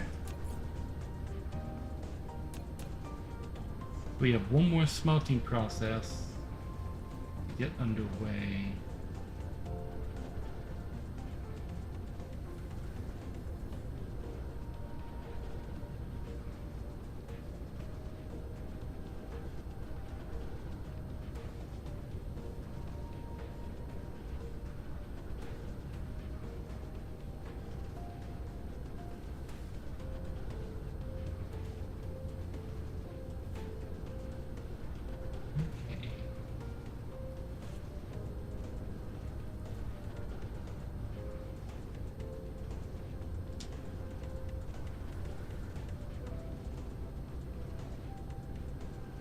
Bam.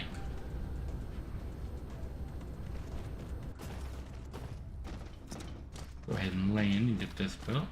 I see I'm going to need more power and more spray coaters. I'm gonna have to build those in pocket. And I think I might need another one of these smelting stations in order to turn stone into silicone. Yeah. That's really, there are 4 MMOs that are holding on, and they're holding on because of their pre-built. Well, I say 4. It's really more like 6 or 7. But you have the Dungeons and Dragon one, the Star Trek Online, the Star Wars MMO is still hanging on. Guild Wars is still hanging on. The Elder Scrolls MMO is still hanging on. And all of those are relying on their pre-established player bases. Believe it or not, EverQuest still has official servers online, which was something that blew my mind. That EverQuest is still going, because EverQuest was the first one.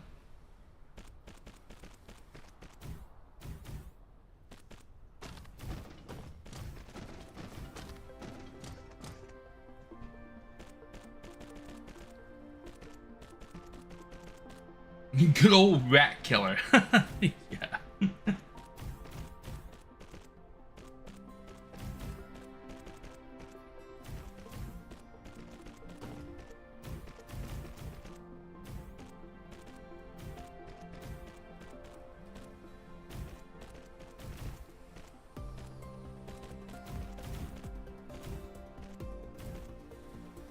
Yeah, people are still playing Ultima Online as well.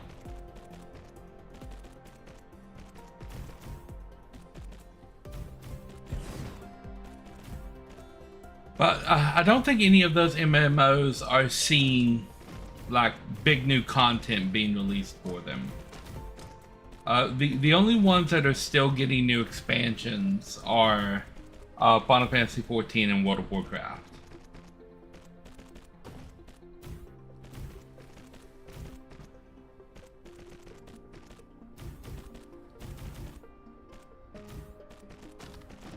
STO is getting missions, but they're not really getting expansions. Compared to what Dawn Trail and the upcoming War Within expansions are for Final Fantasy XIV and World of Warcraft, what STO is getting is like a weekly patch content compared to what's coming for those other games. So yeah, they're getting new content, but they're not getting like new expansions. It's just more of the same that's being tacked on to the end of it.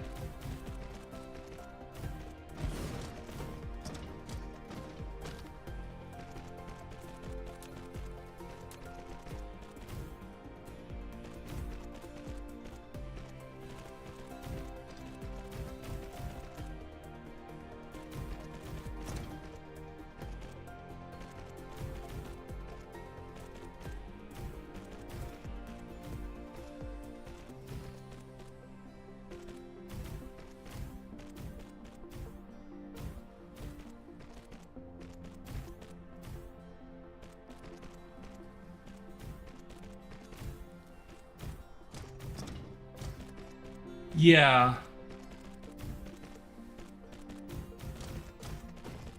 STO feels like a game that's in limbo because of that. There's a lot of stuff that they can't do because of licensing restrictions.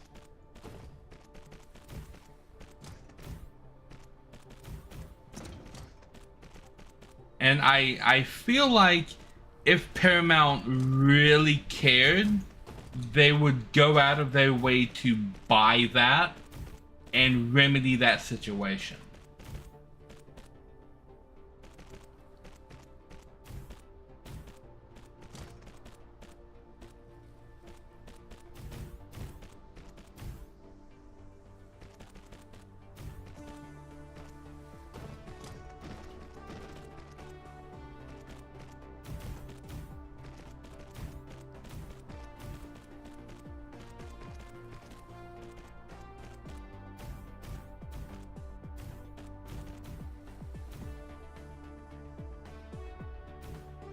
Yeah, breaking the canon of the new shows is a problem that STO already has.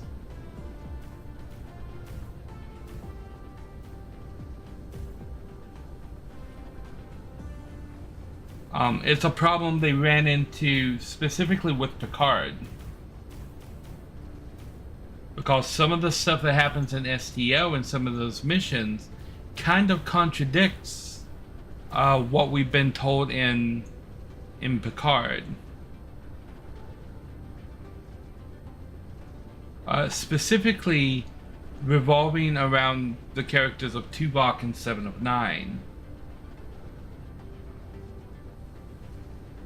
Okay, I need power. And I need to craft spray coaters. What do I need for these? Silicone, plasma exciter, circuits. Okay, well, need all of that.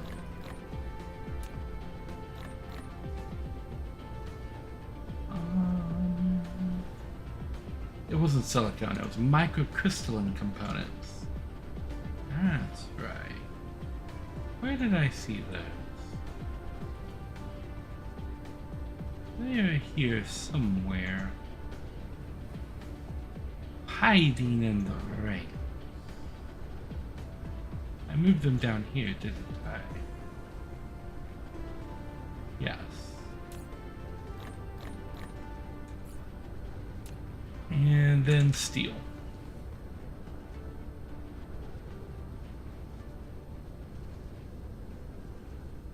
How much steel do I need? 2, 2, and 4.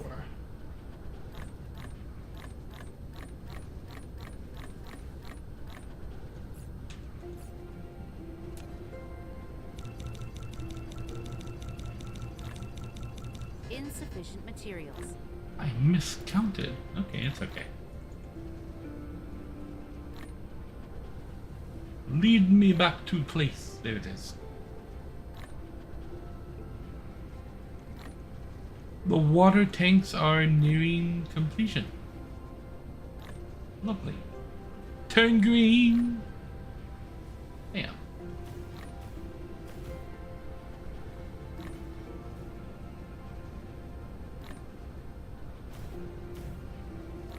Alrighty.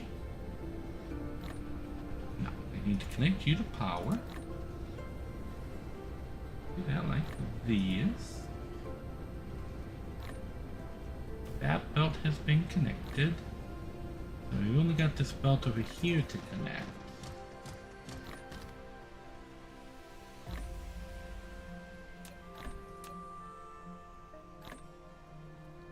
Like that.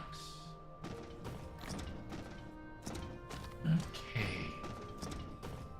I set these up, didn't I? Yes.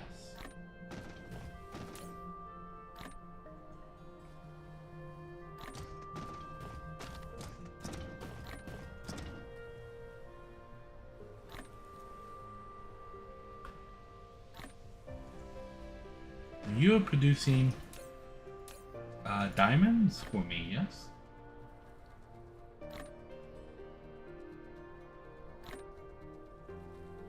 Okay. Flight mode.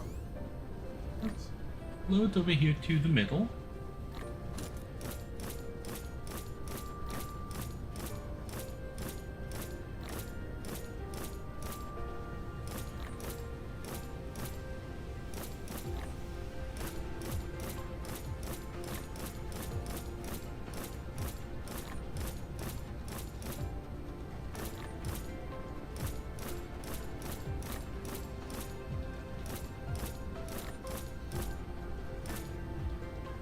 Okay.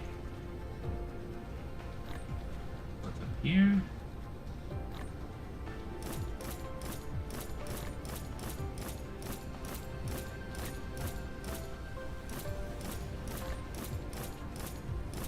Oh, I looked at that game that you linked right at the end of the other stream, Shapes 2. It looks like it's a Factorio-ish, Factorio Dyson Sphere type game where you're making colored shapes. That seems pretty interesting. You are Diamond Production.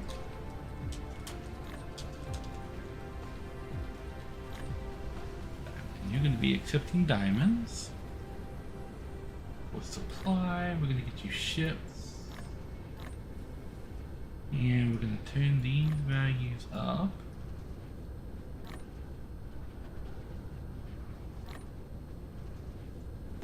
Okay. And you're going to be accepting diamonds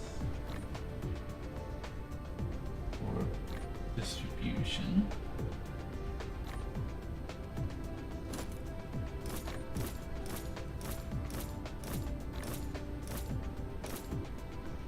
Okay.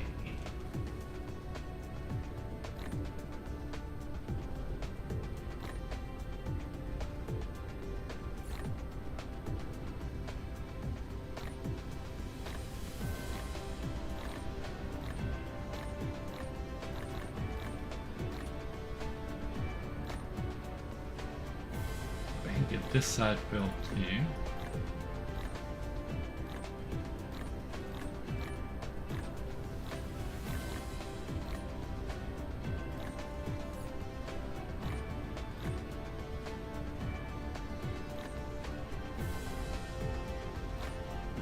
It's visually appealing. What do I need?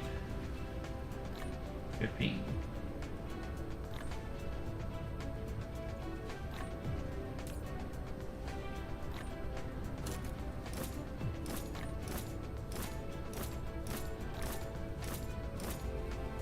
Okay, and you are going to be requesting graphene and liberation fluid. I'm gonna drop in that.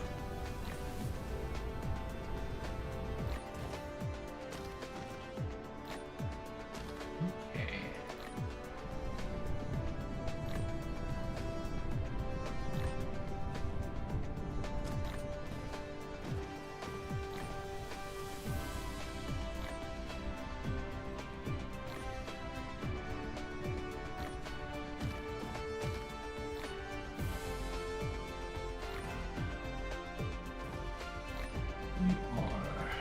Liberation fluid.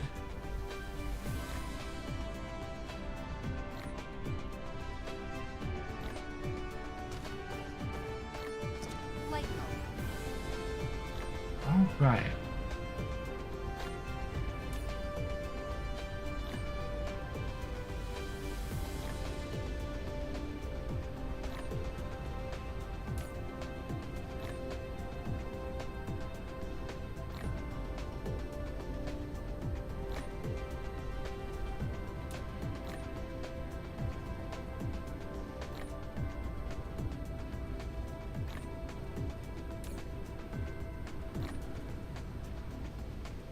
We have magnets in production again.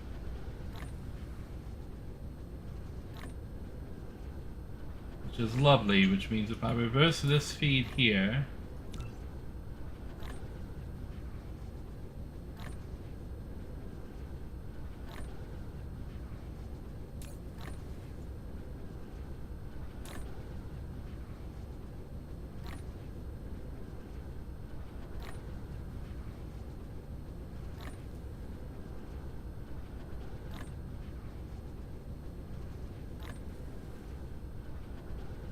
Mineral depleted.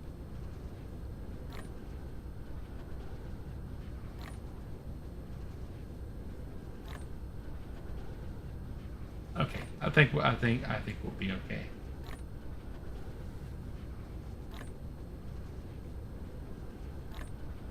I do need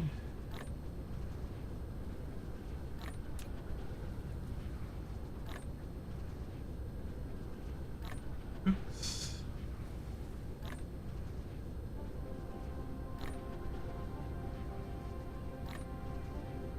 Mineral depleted. Bricks right here.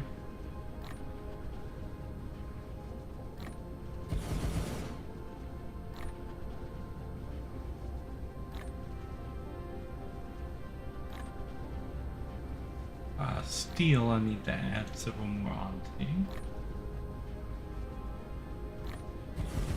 And then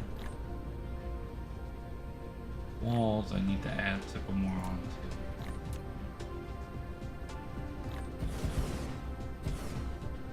Okay.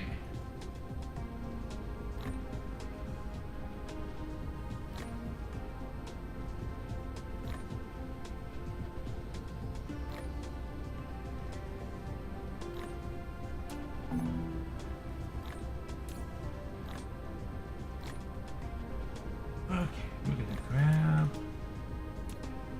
all of the steel right here.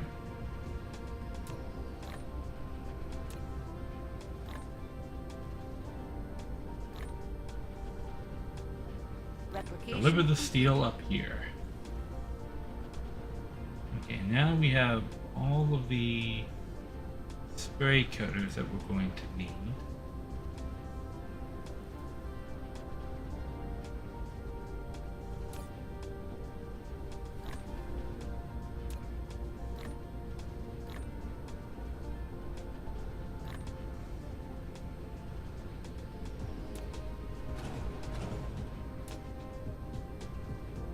Okay.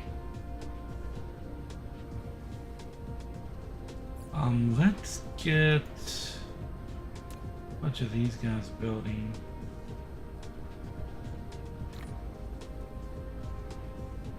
Got 3 thrusters, okay.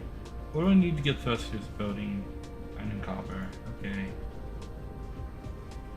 So we're gonna get a whole bunch of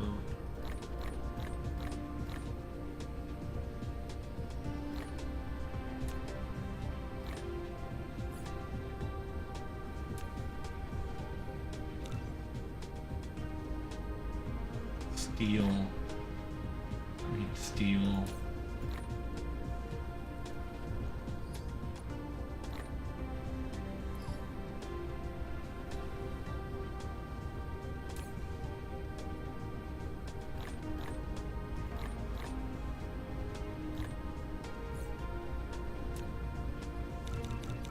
Insufficient materials.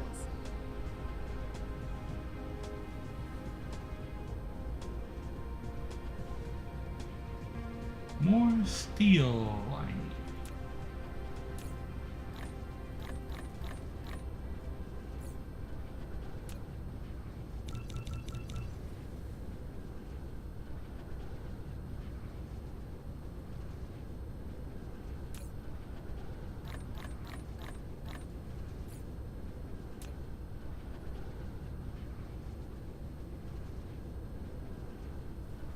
Copper.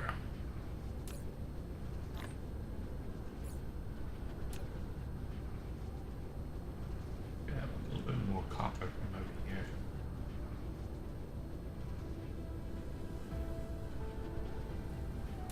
Let's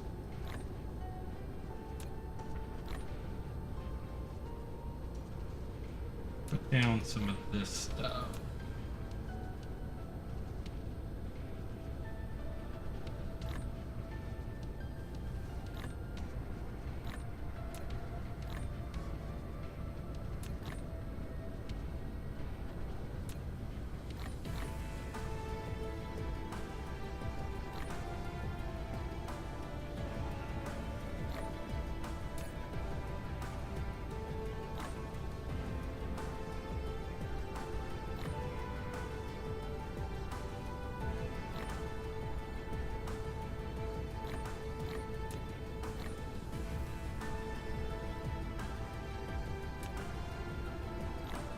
There.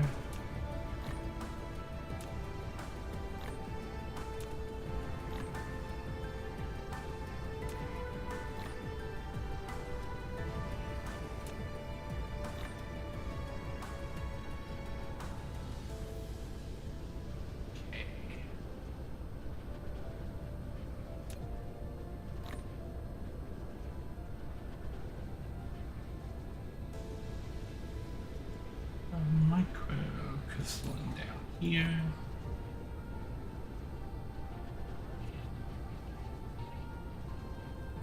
Okay.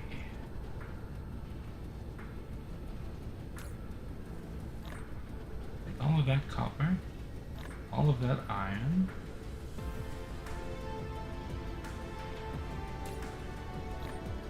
all of that steel. How many can we make? 111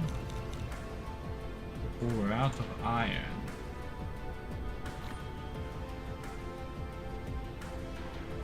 Which I feel like we can pull from somewhere else.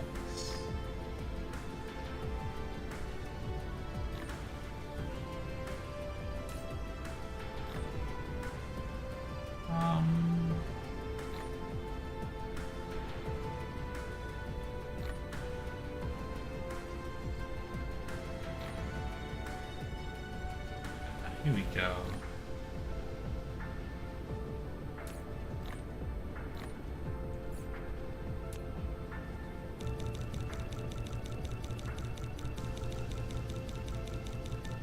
Insufficient materials.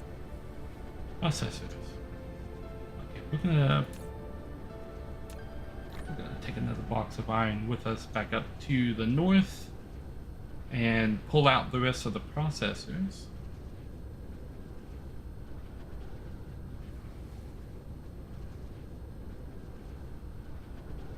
Maybe not the rest of the processors. There are a lot of processors.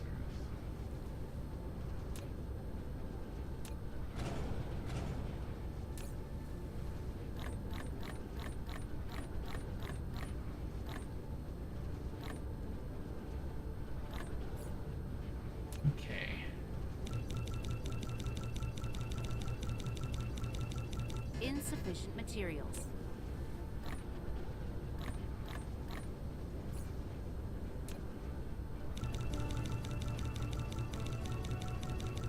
Insufficient materials.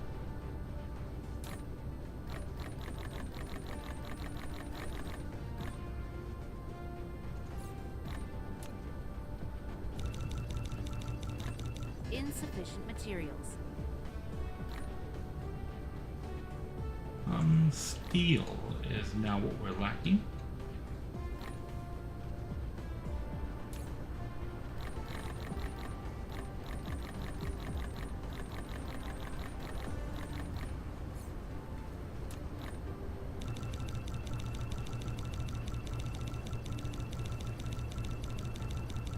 Insufficient materials. Lacking iron. Okay, we've got quite a few burning at the moment.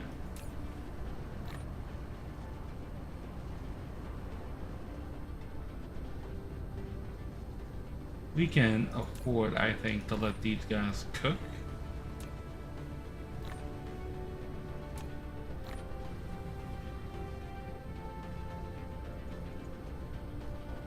Okay. Now we gotta go, we still gotta go bring those bricks and stuff up here.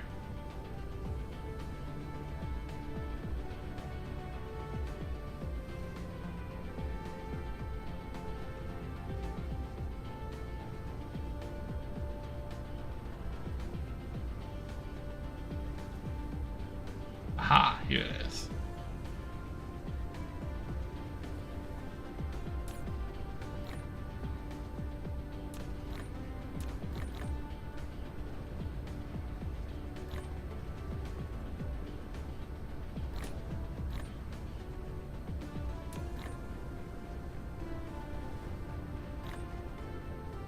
Okay.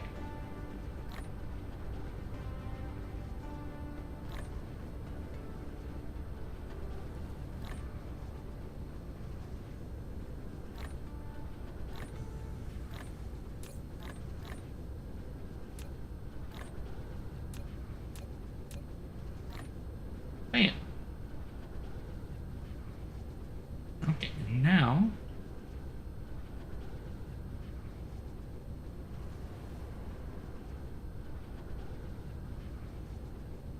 here it is.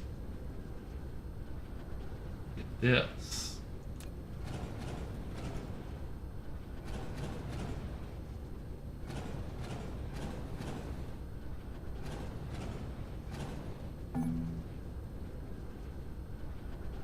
Okay.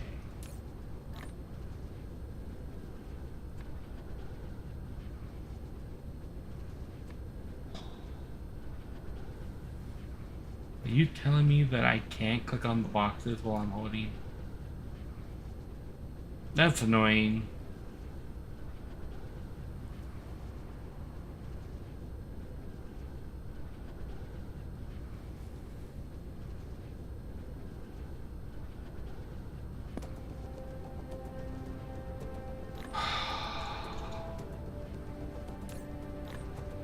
I really, really wish they would fix that shit.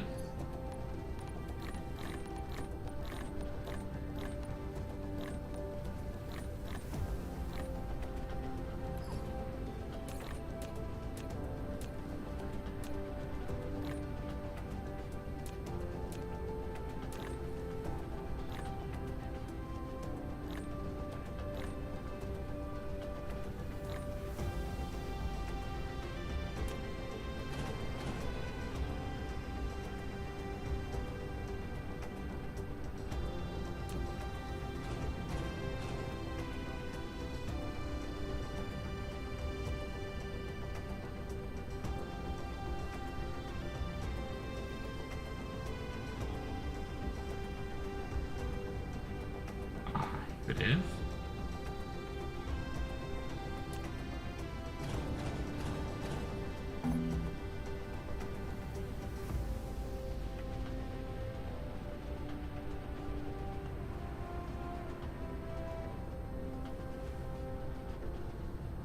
All right.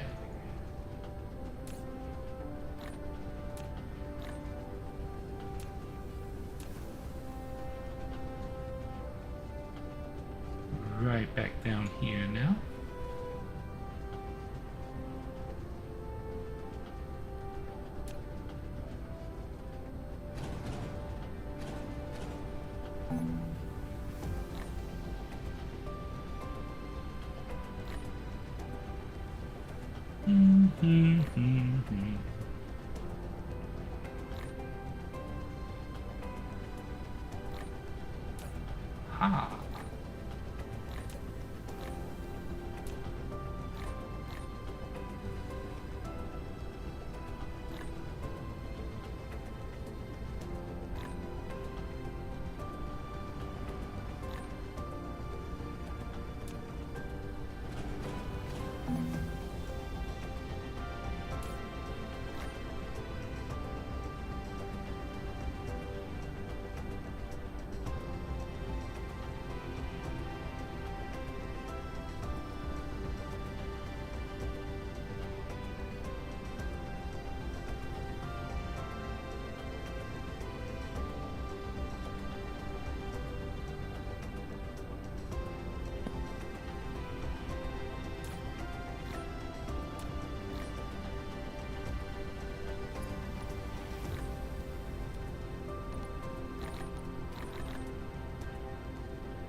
We'll take those out like this.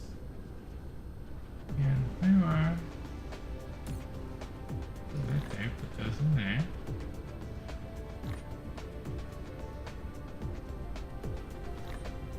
Okay, now go back and clean up.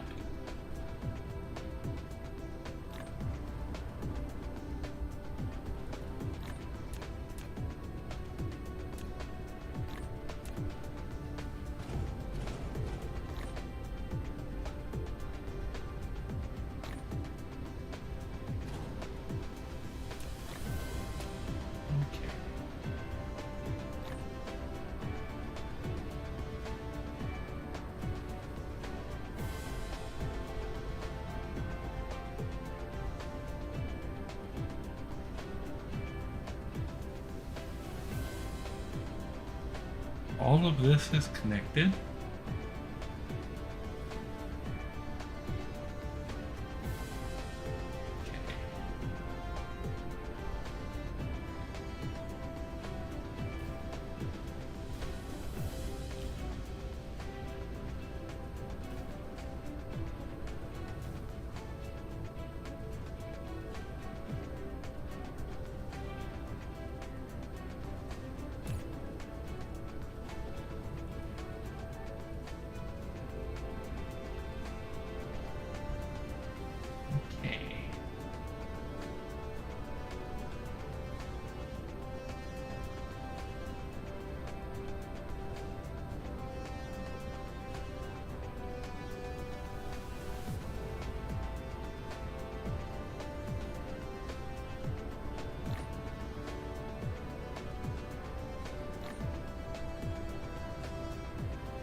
We're going to cut this off temporarily and just let the this fill back up. And this, I think, can sustain itself for a little bit.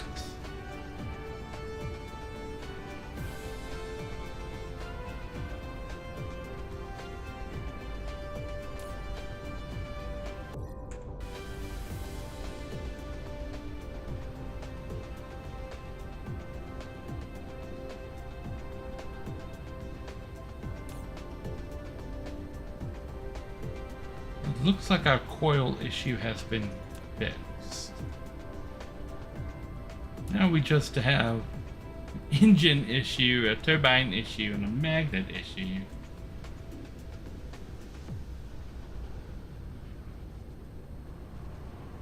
So if I get engines and turbines rolling, I don't know if I can fit one right here.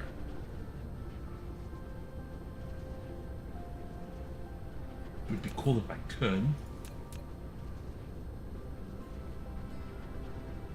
Looks like it's just a little itsy bitsy bit too wide. Turn it. No.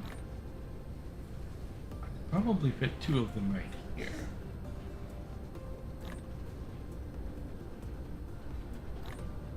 Which would be engines and turbines. Respectively.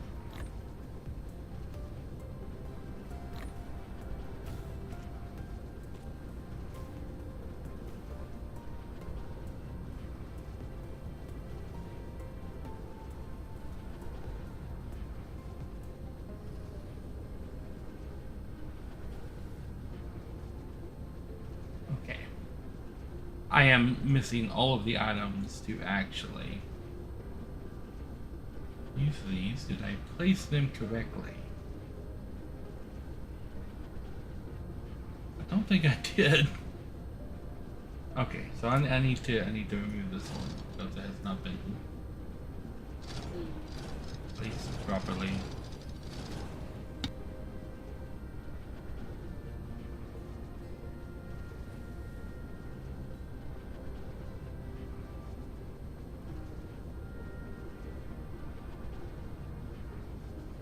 All right.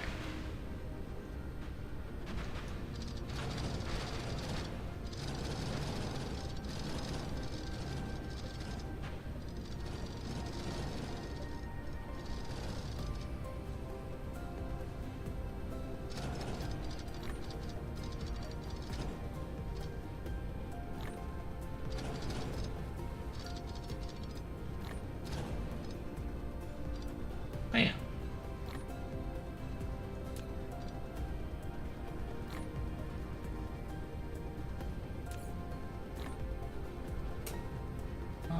Production 2.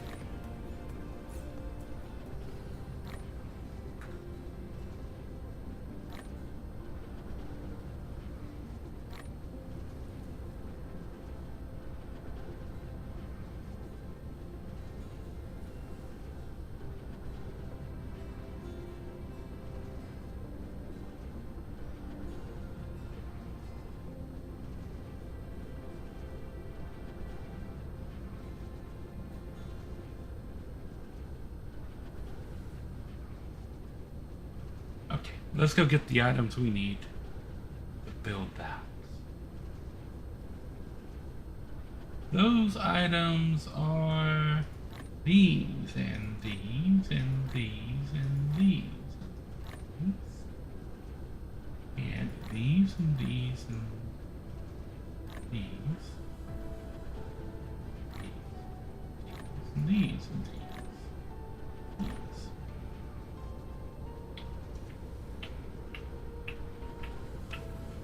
I think that's it.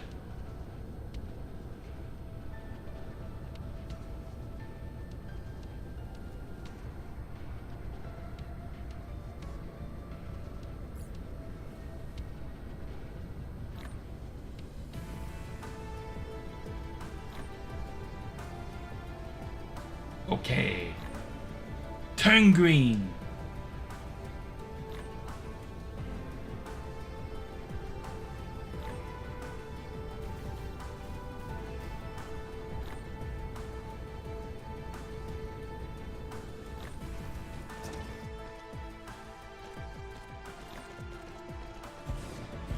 After all this time, I am still solving power problems.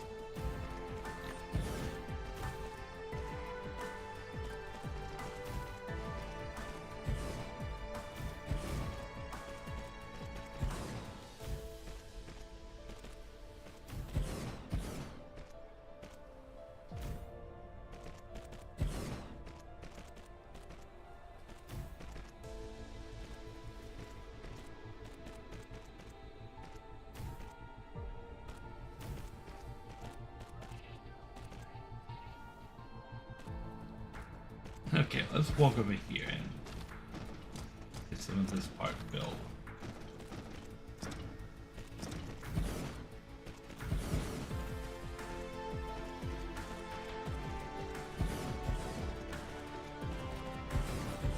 I did build the right ones, right? Dag nabbit, one of them I did not.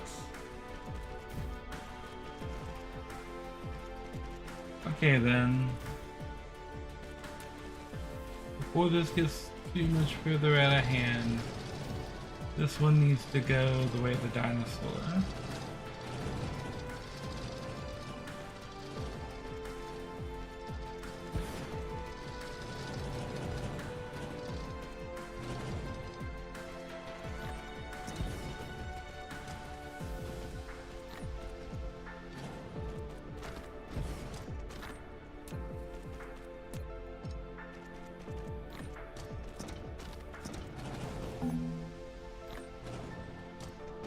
Okay. 0. Needs to be a production 3 unit right here. Oh my gosh.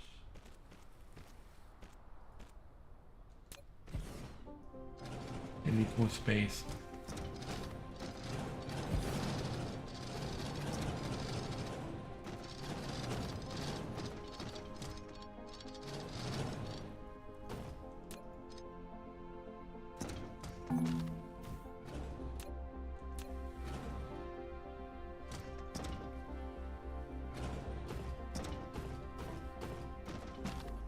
Let's do that again, shall we? Okay, so I need a production 3 right here.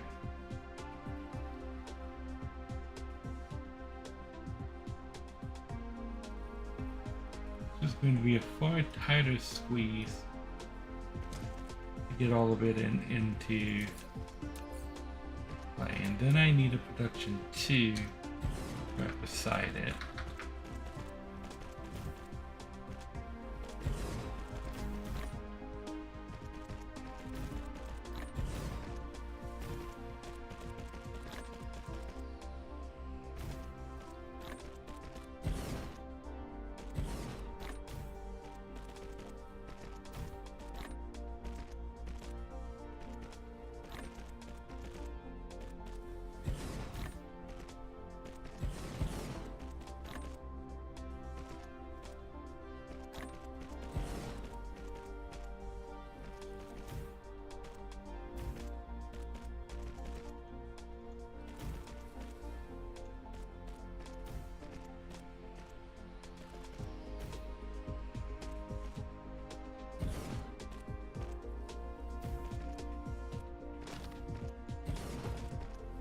Okay, now a 3 and a 2 is what I need right here for this next little bit.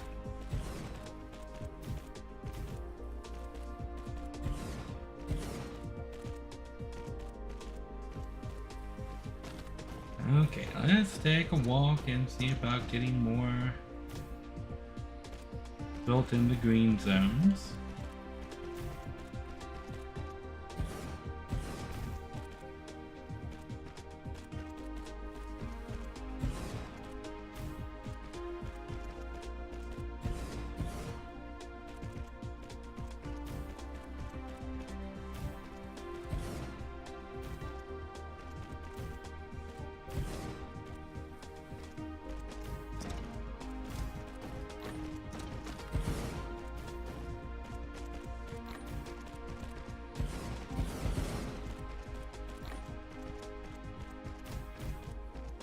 Okay, so it looks like I'm going to be able to get both of these cooked up and in production fairly quickly.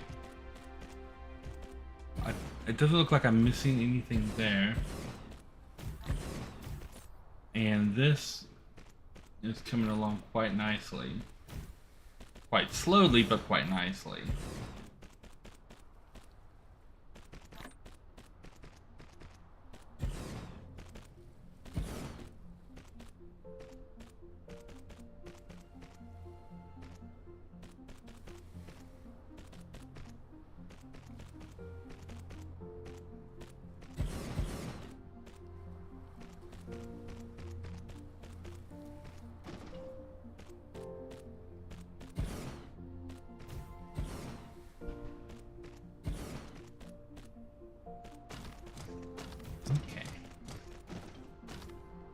walk up here and get this part going.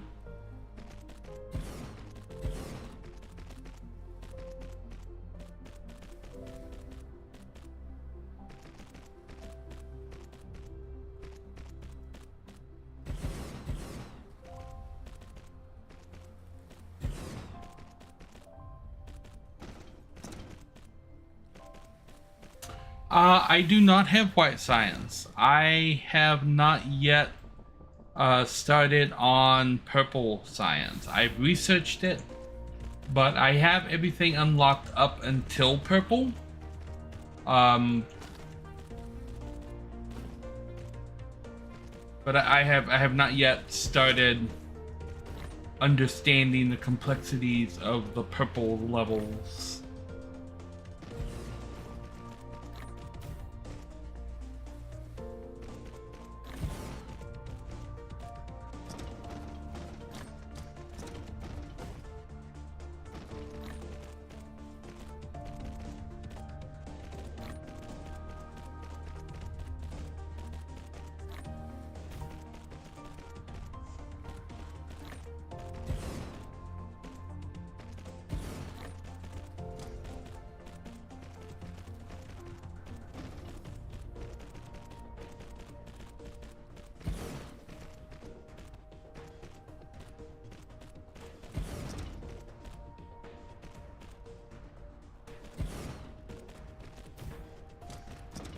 Yes.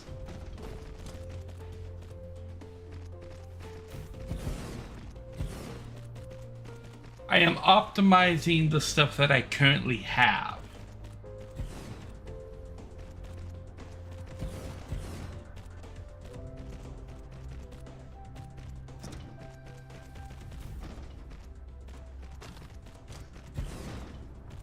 Flight mode.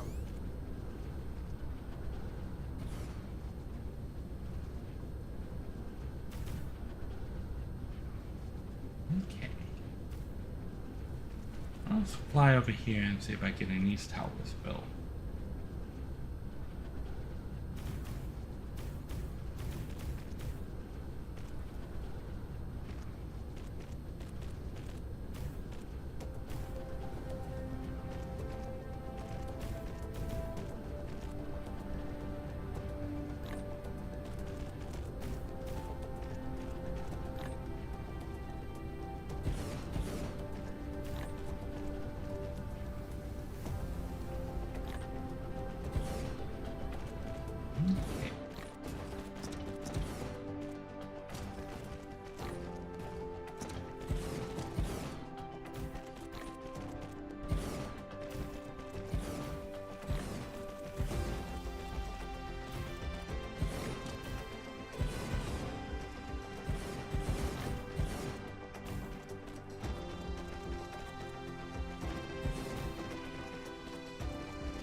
Booyah.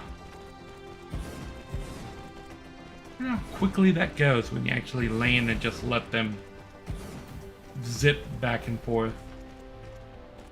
Guess I gotta go over here and put like all of these belts down though.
Oh, if you guys haven't noticed, over in the Discord, there is a new poll to vote on for what game is going to be featured on the channel after Spyro 3.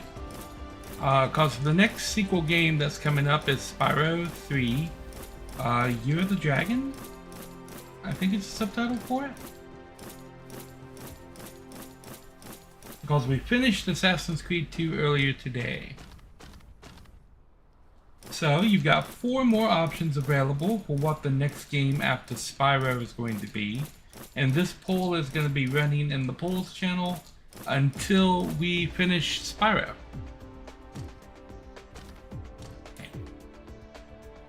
So you are going to be...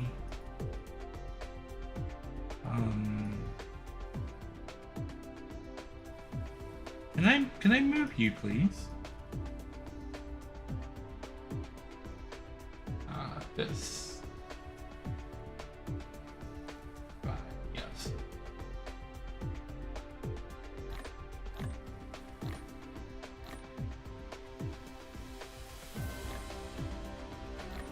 That.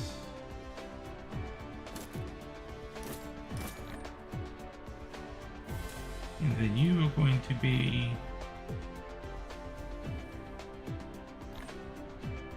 taking provides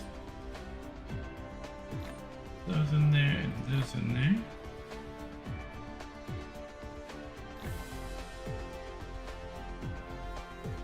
That.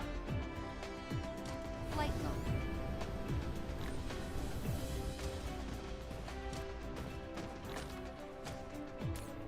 mode. Okay, you're going to need first magnetic coils, and then electric motors, and then proliferation fluid. Okay, but you want demand for all of this.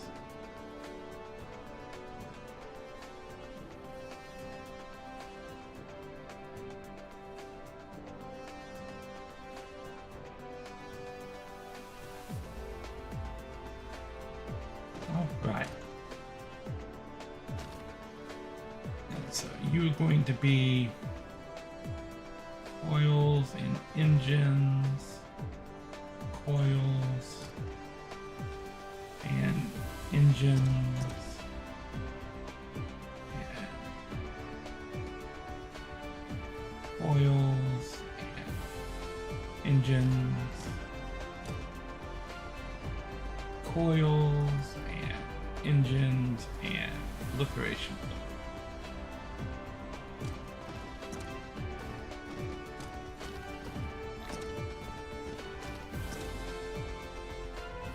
Okay. Now you guys are going to be making engines.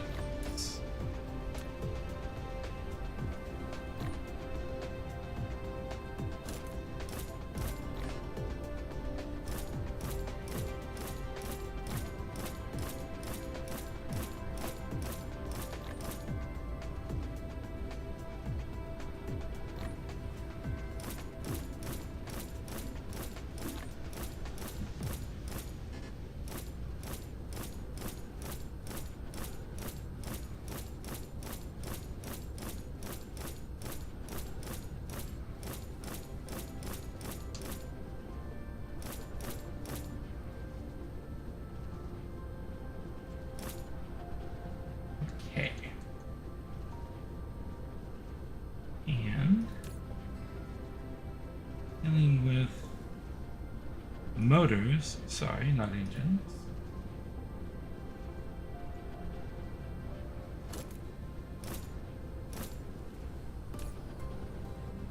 And cranking these up. And motors. You are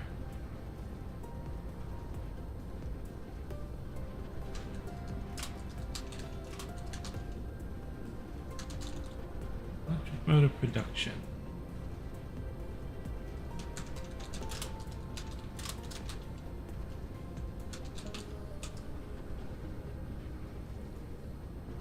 You are electromagnetic turbine.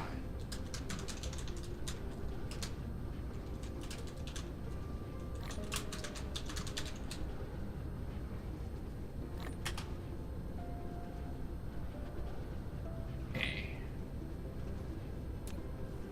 We need to jump a little bit of power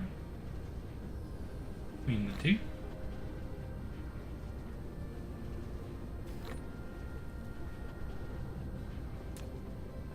Actually, no, just the U, right? Mineral depleted. We'll take all right back here. Power this guy up.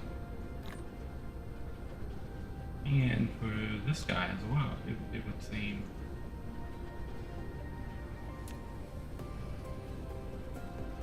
Hit that right there.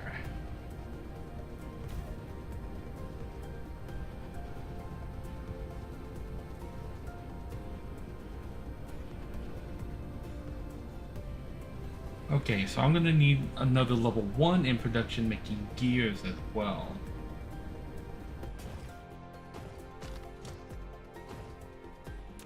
Because you're going to be requesting iron plates, gears, and coils. Iron plates, gears, coils, and preparation fluid. Yeah.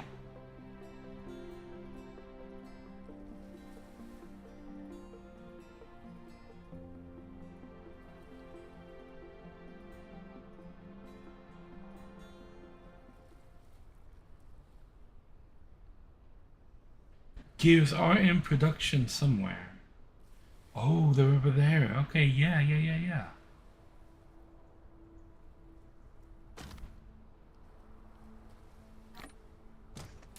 Okay, what do you need the most of in your recipe? Iron plates. So you...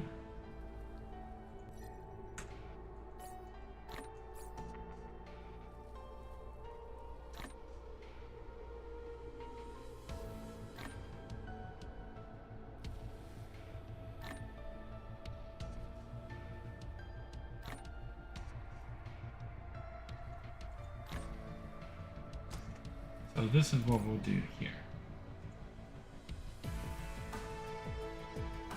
Going to go iron, gears, oils, iron, gears, oils, iron, gears, coil, iron, gears, preparation fluid. Flight mode. Okay, now that should be bringing stuff into here. Yes.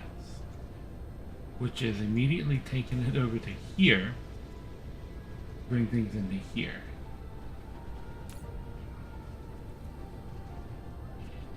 Which is immediately making things over here. 16. And it's taking them over there. Okay, how are we looking on gears? We're still looking really good on gears. Okay, so this should be supplement for magnets. And I need... just go into the control panel now.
Motor source. And you need ships. And as many of these as I have currently. You are electromagnetic turbine production.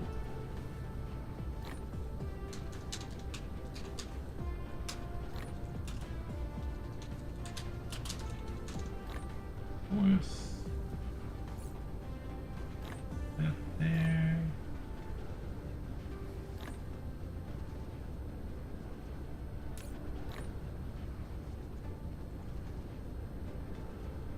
Okay.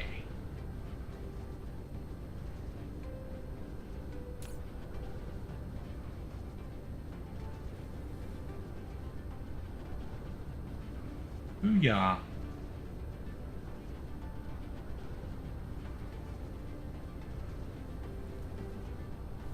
And this amount of coil production seems to be working fantastic for everything that I need it for.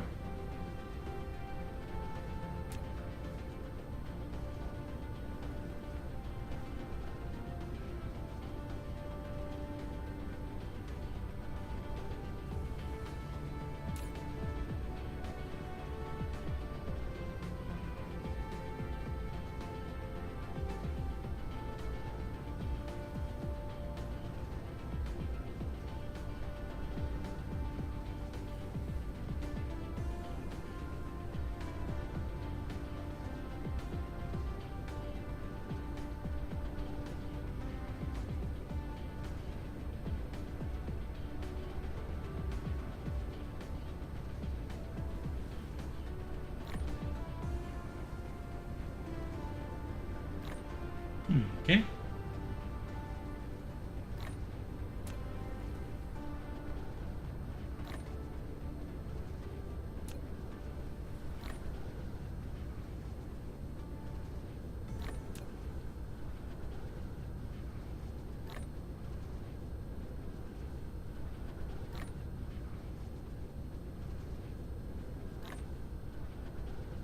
Okay, now by switching those to demand over here, that's gonna help speed up this production a lot. You can still go back on supply, actually. We'll just let those turbines from over there come over here so that they can supplement this and get the magnets working.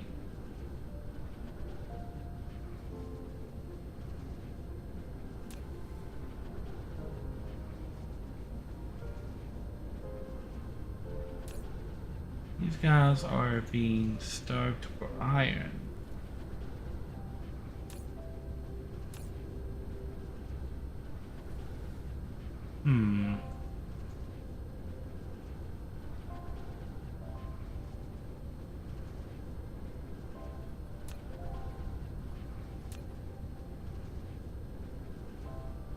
One thing that could be helpful is if I make you demand iron plates. Get some power running to you here.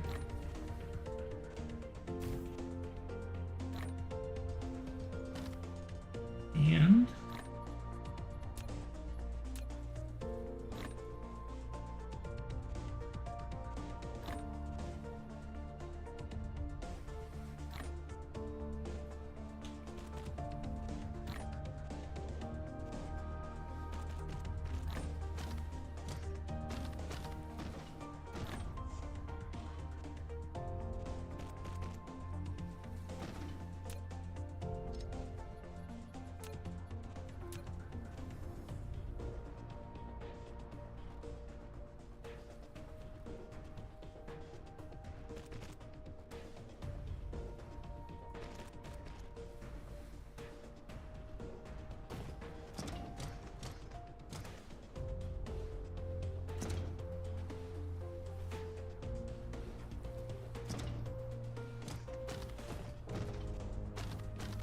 okay. Now that should super supply this.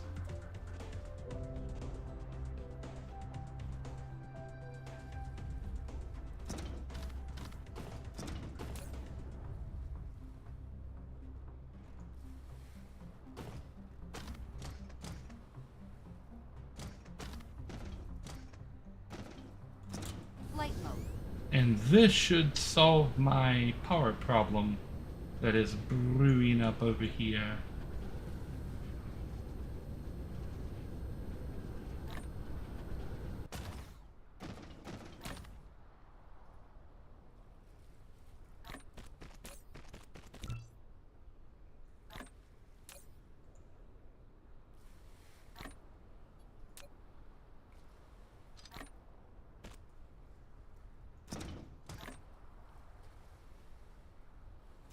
Okay.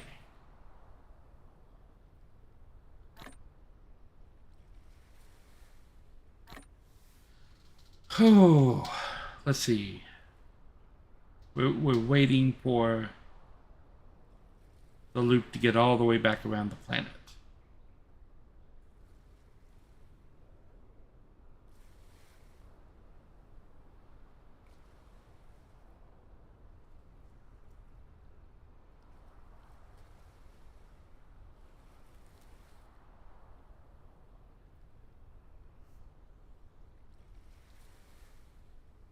Always power problems.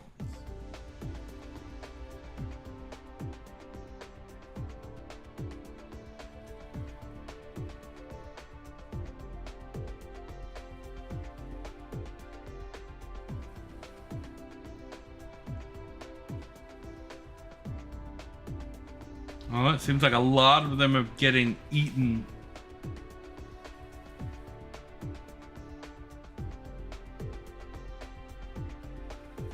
Ah, here it comes.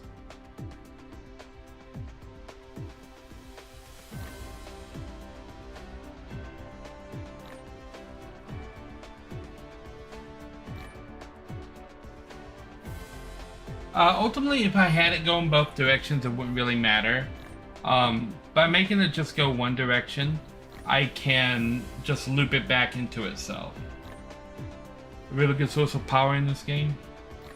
Yes, but you have to get to the Dyson Sphere.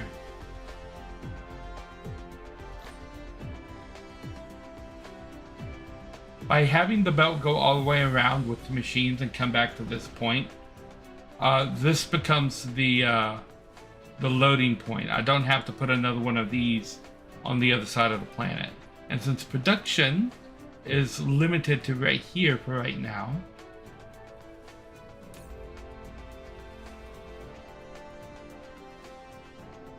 we should be okay. I'm gonna cut that right there and see where we are with building up new. We're at 4.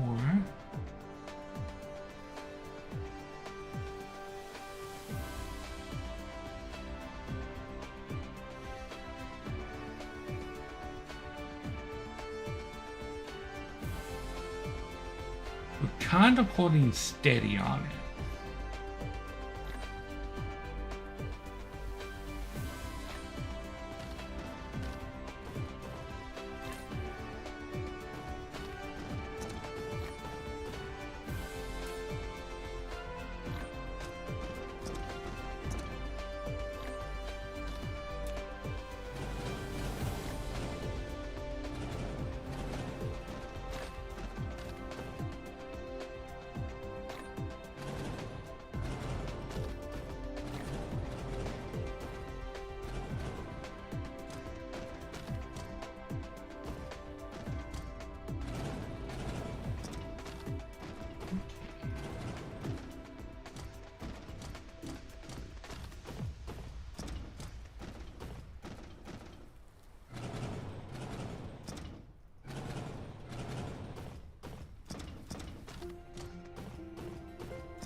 All right.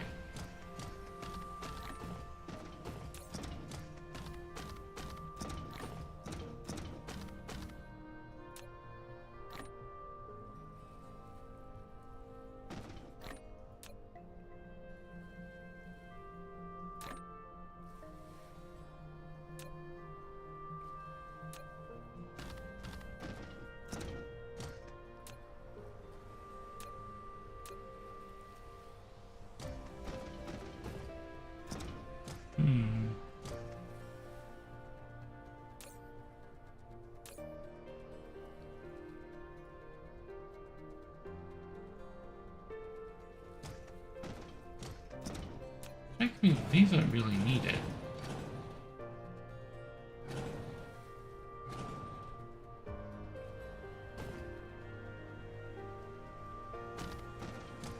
Flight mode.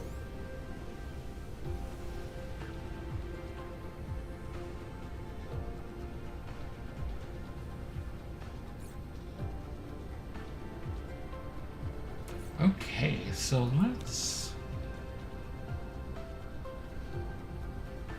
if I can make this happen a little bit more.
Okay. That one's good. That one's good. That one's good. This one needs drones.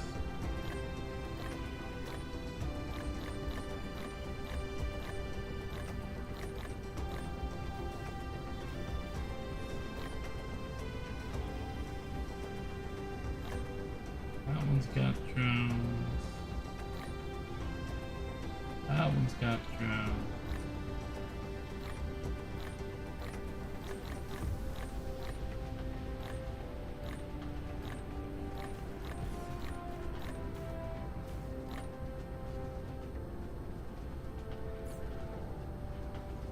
I'm out of drones.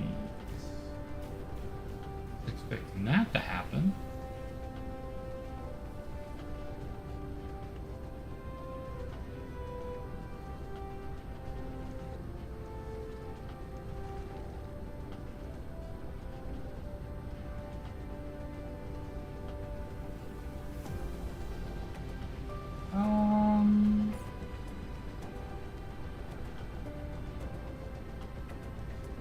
Okay, so I need more drones. Where can I pull drones from? That probably won't be super mess.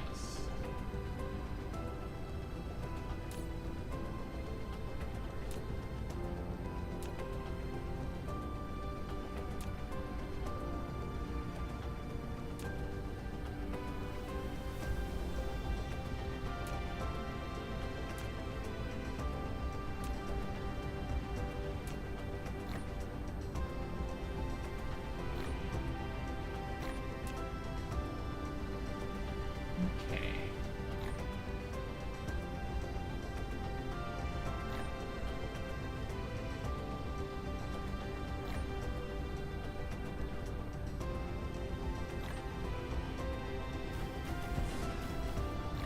Well, I haven't locked the ability to start building a Dyson Sphere, unlocked the ability to start building a Dyson Sphere yet.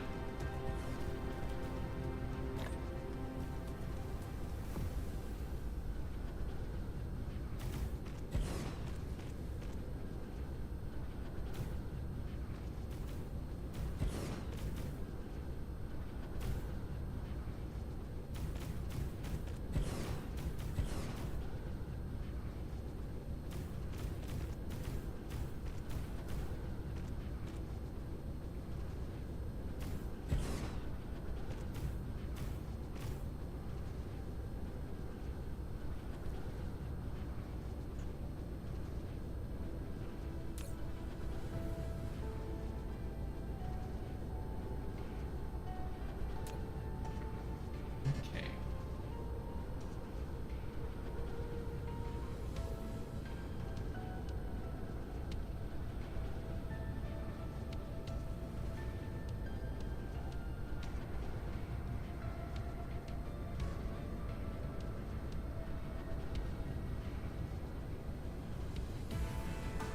Right.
All right.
Okay. That's 200, which should let me finish, I hope.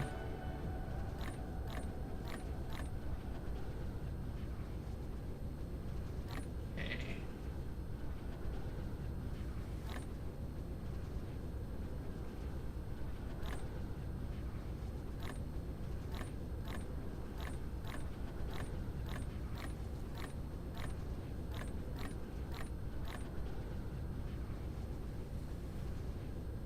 It is actually not going to let me finish.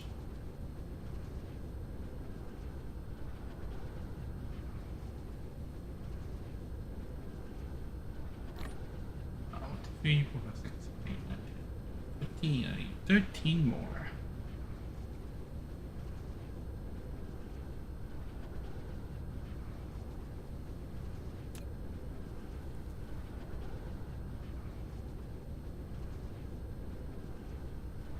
Okay. Well, I already got most of these.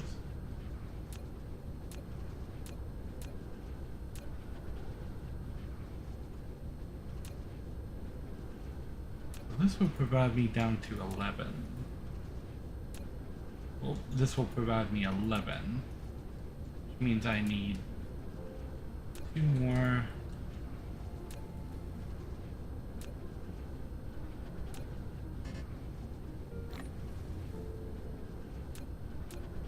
Okay. We need 2 more. Where can I find 2 more that are doing something? Doesn't really need to be done.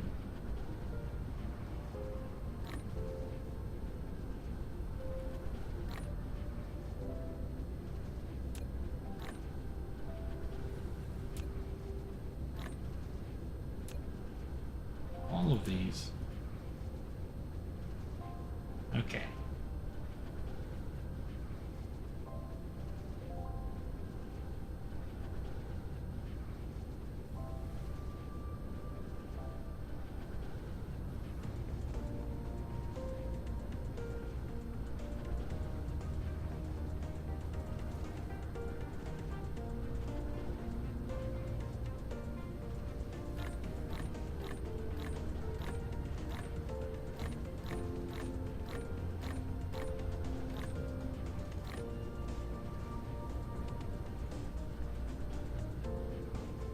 Okay, so that should be a lot more in production. Are we catching up? Looks like we are. We were up here before and now we're down here. So we are slowly catching up with production. I am missing 10 more pile sorters right here.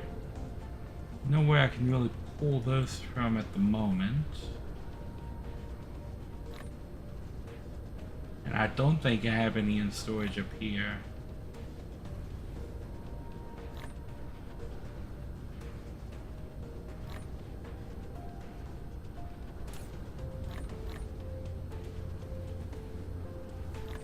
I don't. Mineral depleted.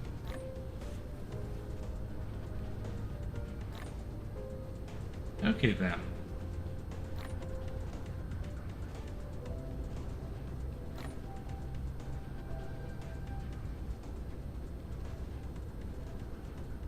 Okay, we've got much more of the smelting done here. We've got engines and turbines in production. Gears may need to come up a little bit.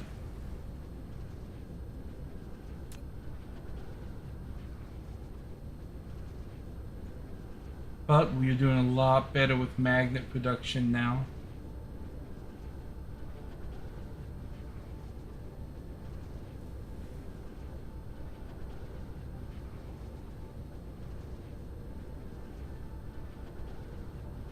Okay, and the magnet production is in turn fueling the deuterium rod production over here,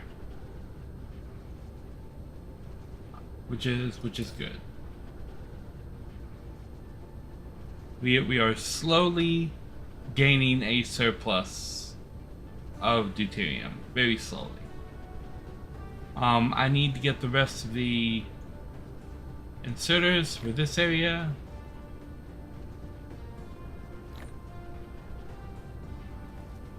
And we'll check this. So doing good right there. I will first fill up this. And then we can drop the rest of this into there. Yeah.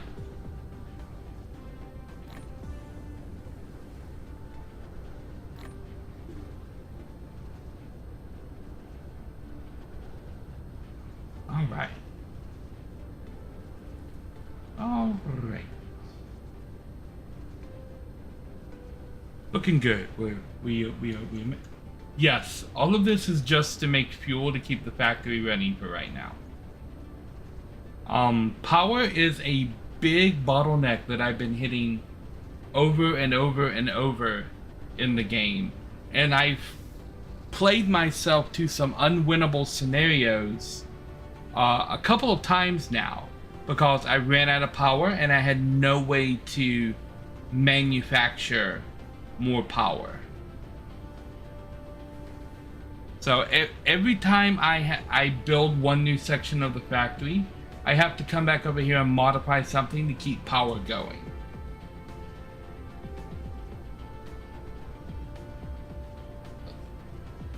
Power is everything. All of this is making deuterium pure rods. All of this over here is making more deuterium, which I am quickly running out of, so I'm gonna have to come over here and set up some more deuterium refraction.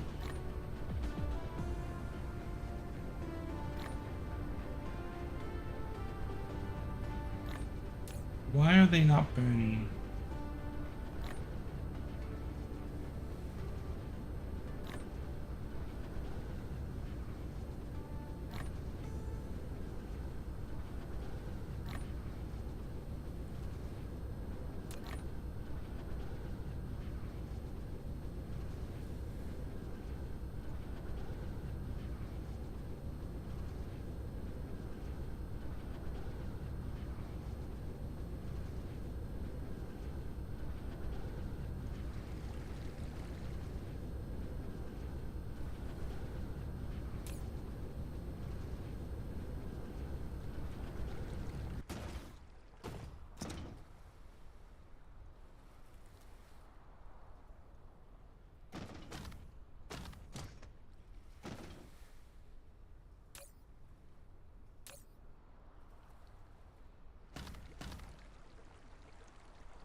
Okay, so I'm going to have to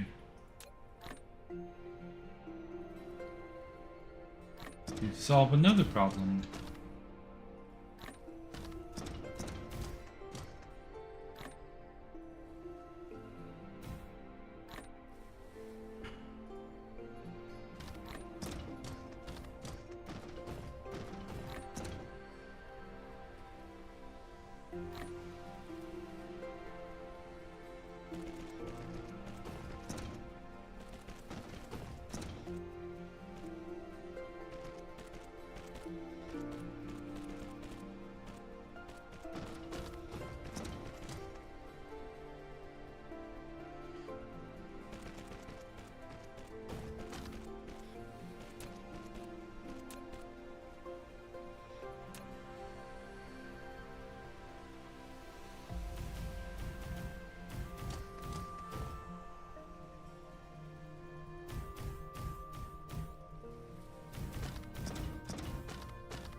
Okay, well, maybe that will help solve that problem a little bit.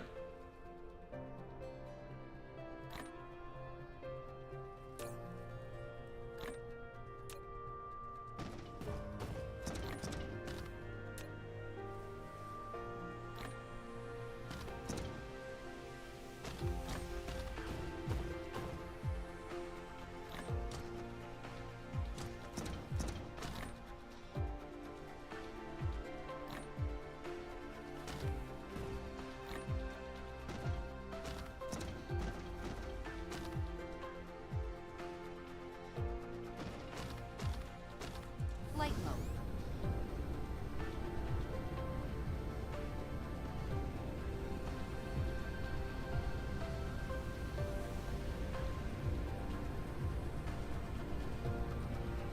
I am at the max of what I can research at the moment until I get the factory going again.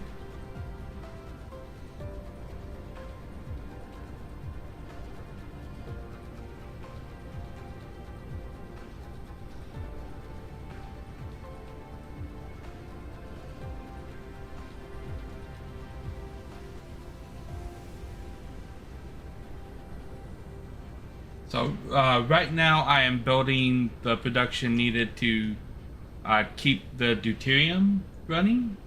Oh, another block.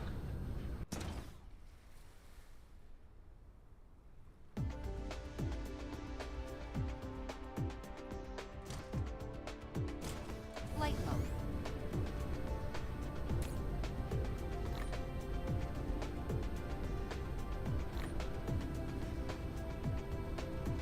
Which is proving tricky.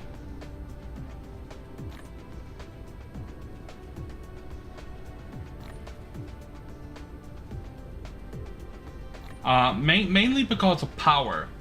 Power is a huge limiting factor in this game, I've noticed.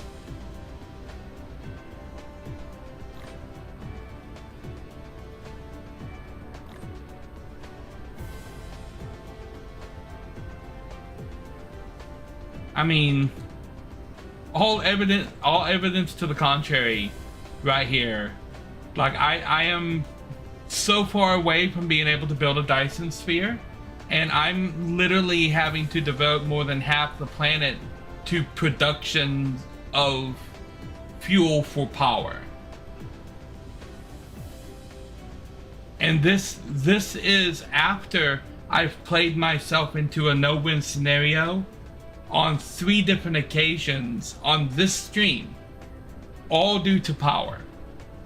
So power is a huge limiting factor in this game, because I've played myself into a no-win scenario 3 times and had to go back to a previous save in order to avoid that end.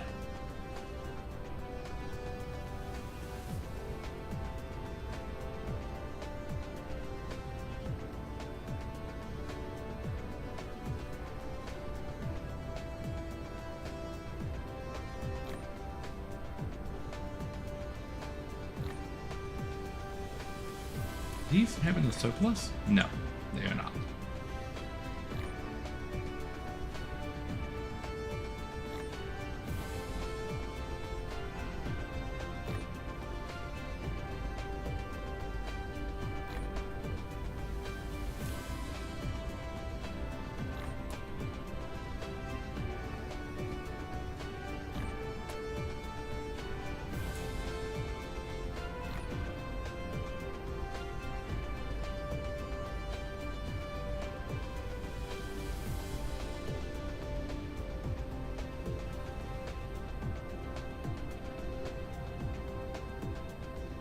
I mean, building an entire, like, I have batteries charging right here.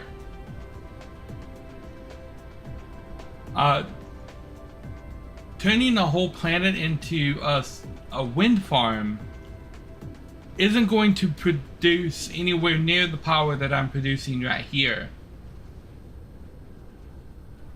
And this planet is actually powering another planet as well.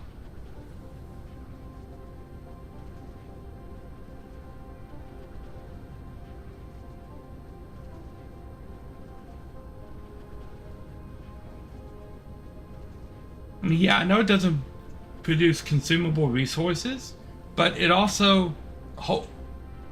I missed some spots on my foundation through here. Okay.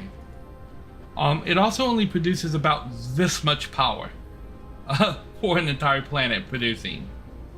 So, like, I'm producing more planet right here than an entire planet of wind farms will produce just in this one little area right here.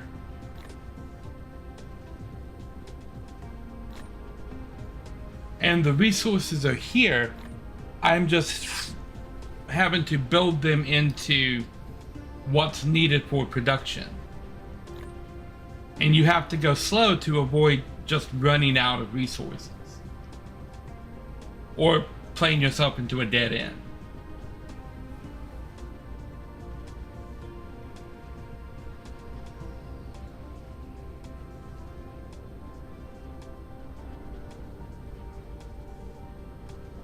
Okay, I was checking this.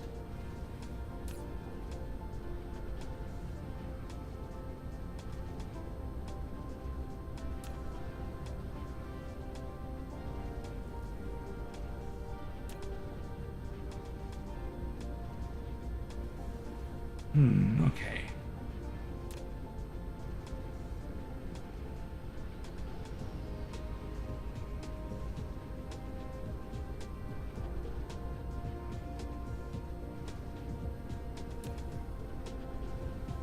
So what I need to do is build another solar production,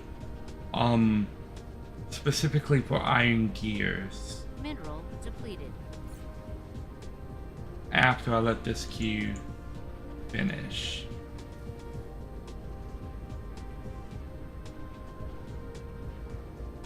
What are we looking at here?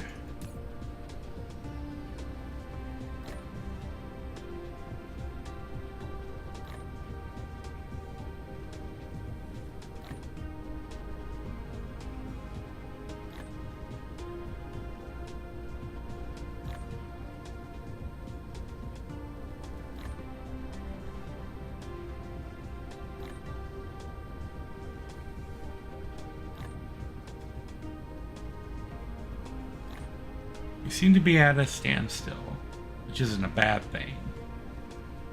But it's not a good thing either. So with this much production, we're at a standstill, but we're heading for this. Is that all the way across the board? No, but it is happening. I have that in production. Do I not have it in? The question is it close enough?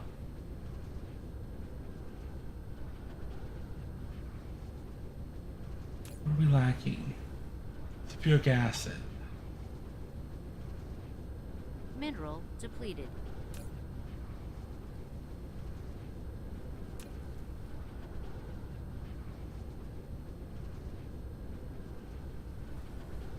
Okay, so take a look at sulfuric acid. What do we have an issue with here?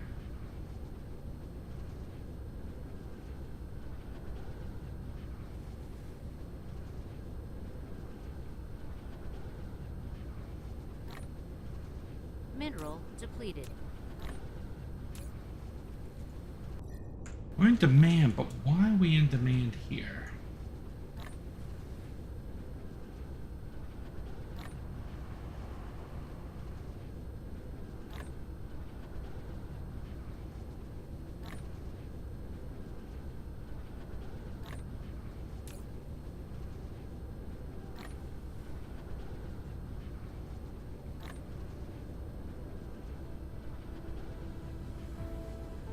Okay, so here's what we're gonna do. I don't need the sulfuric acid where it's going anymore. I'm gonna switch you to supply.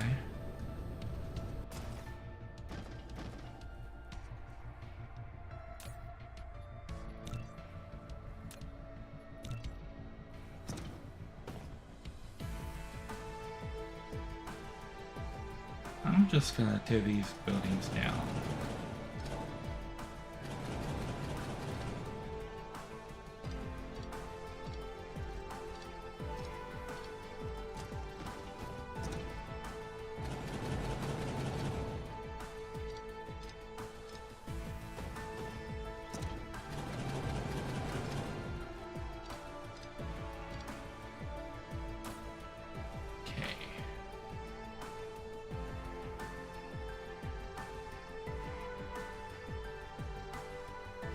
Flight mode.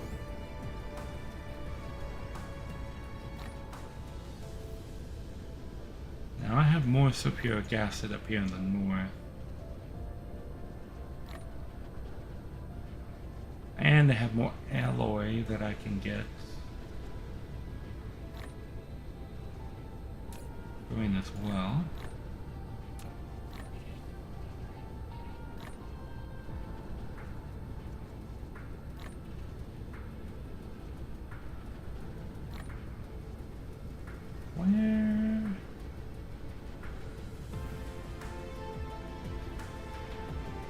Where is your production again? Over here? Yeah, it's over here.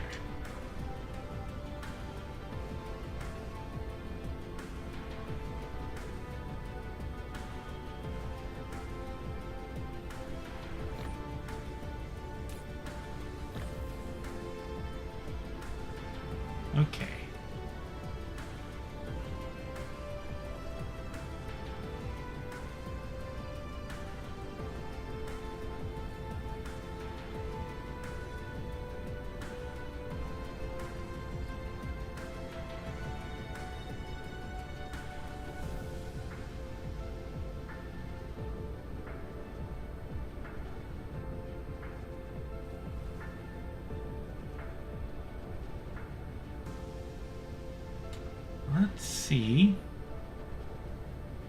if I can't fill up a lot of this alloy over there.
Okay.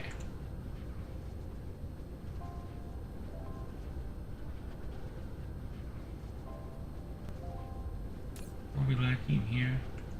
Titanium. Do we not have titanium smelting anywhere? Oh, tell me I have. I didn't put up a titanium smelter. Okay, I'm gonna have to do that. Luckily, I have tons of titanium that I can put through there right now. Here's here it is.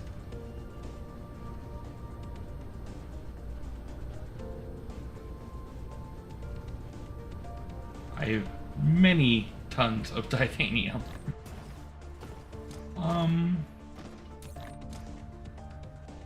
You're gonna receive titanium ingots for local supply.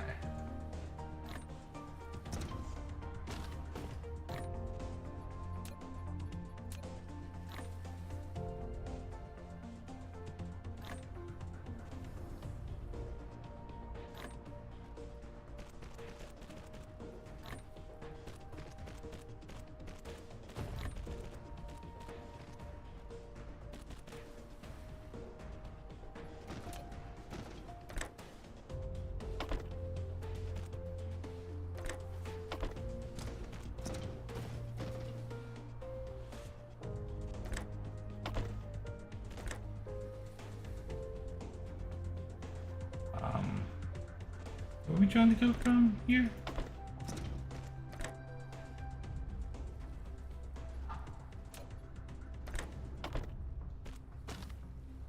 I need just one more kind of Indian.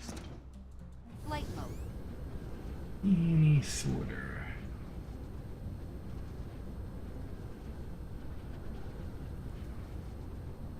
I really have nothing.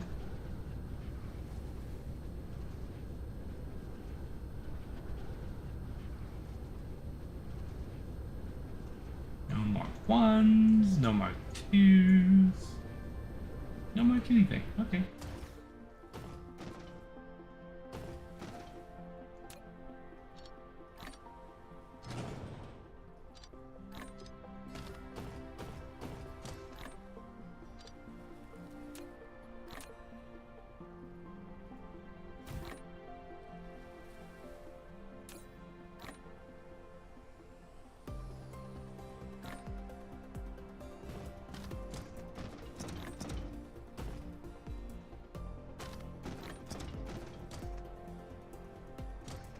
Flight mode. Okay.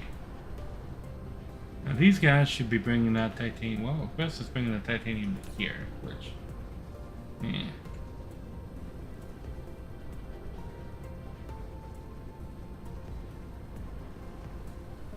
Then it's also taking it over here, which is the more important place for it to take it.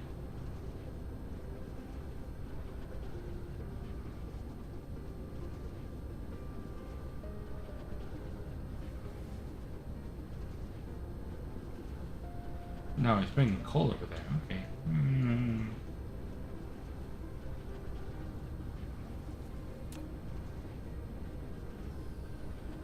Okay, well, this is going to get titanium, so.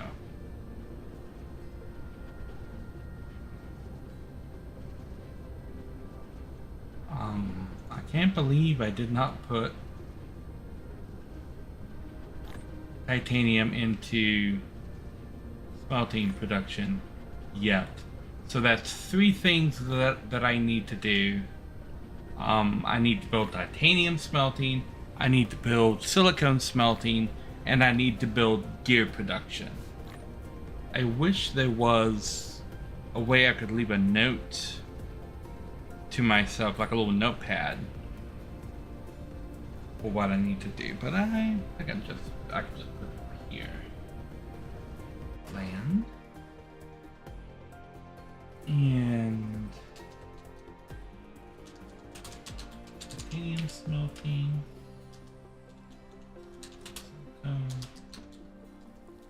Smelting. Okay, so that's what I need to do, and then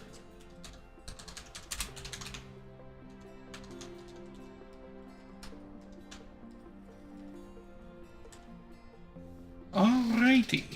So I have my little list of the next couple of items on the agenda. So yeah, we will be back tomorrow with more Dyson Sphere program. Hopefully on time this time, if my internet and everything is working properly. Get a cool view here. Oh, construct mode. Here we go. So yeah, well, that's gonna be it for the stream for tonight, and I'll be back tomorrow. So yeah, let's see if there's anybody out and about there in Twitch land that we can throw a raid at right now. Who's a-going this late at night? Not a whole lot.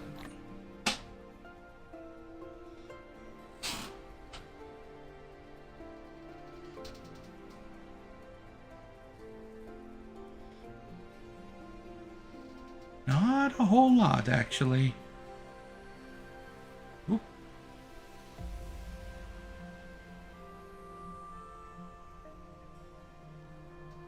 Oh, that's a good idea.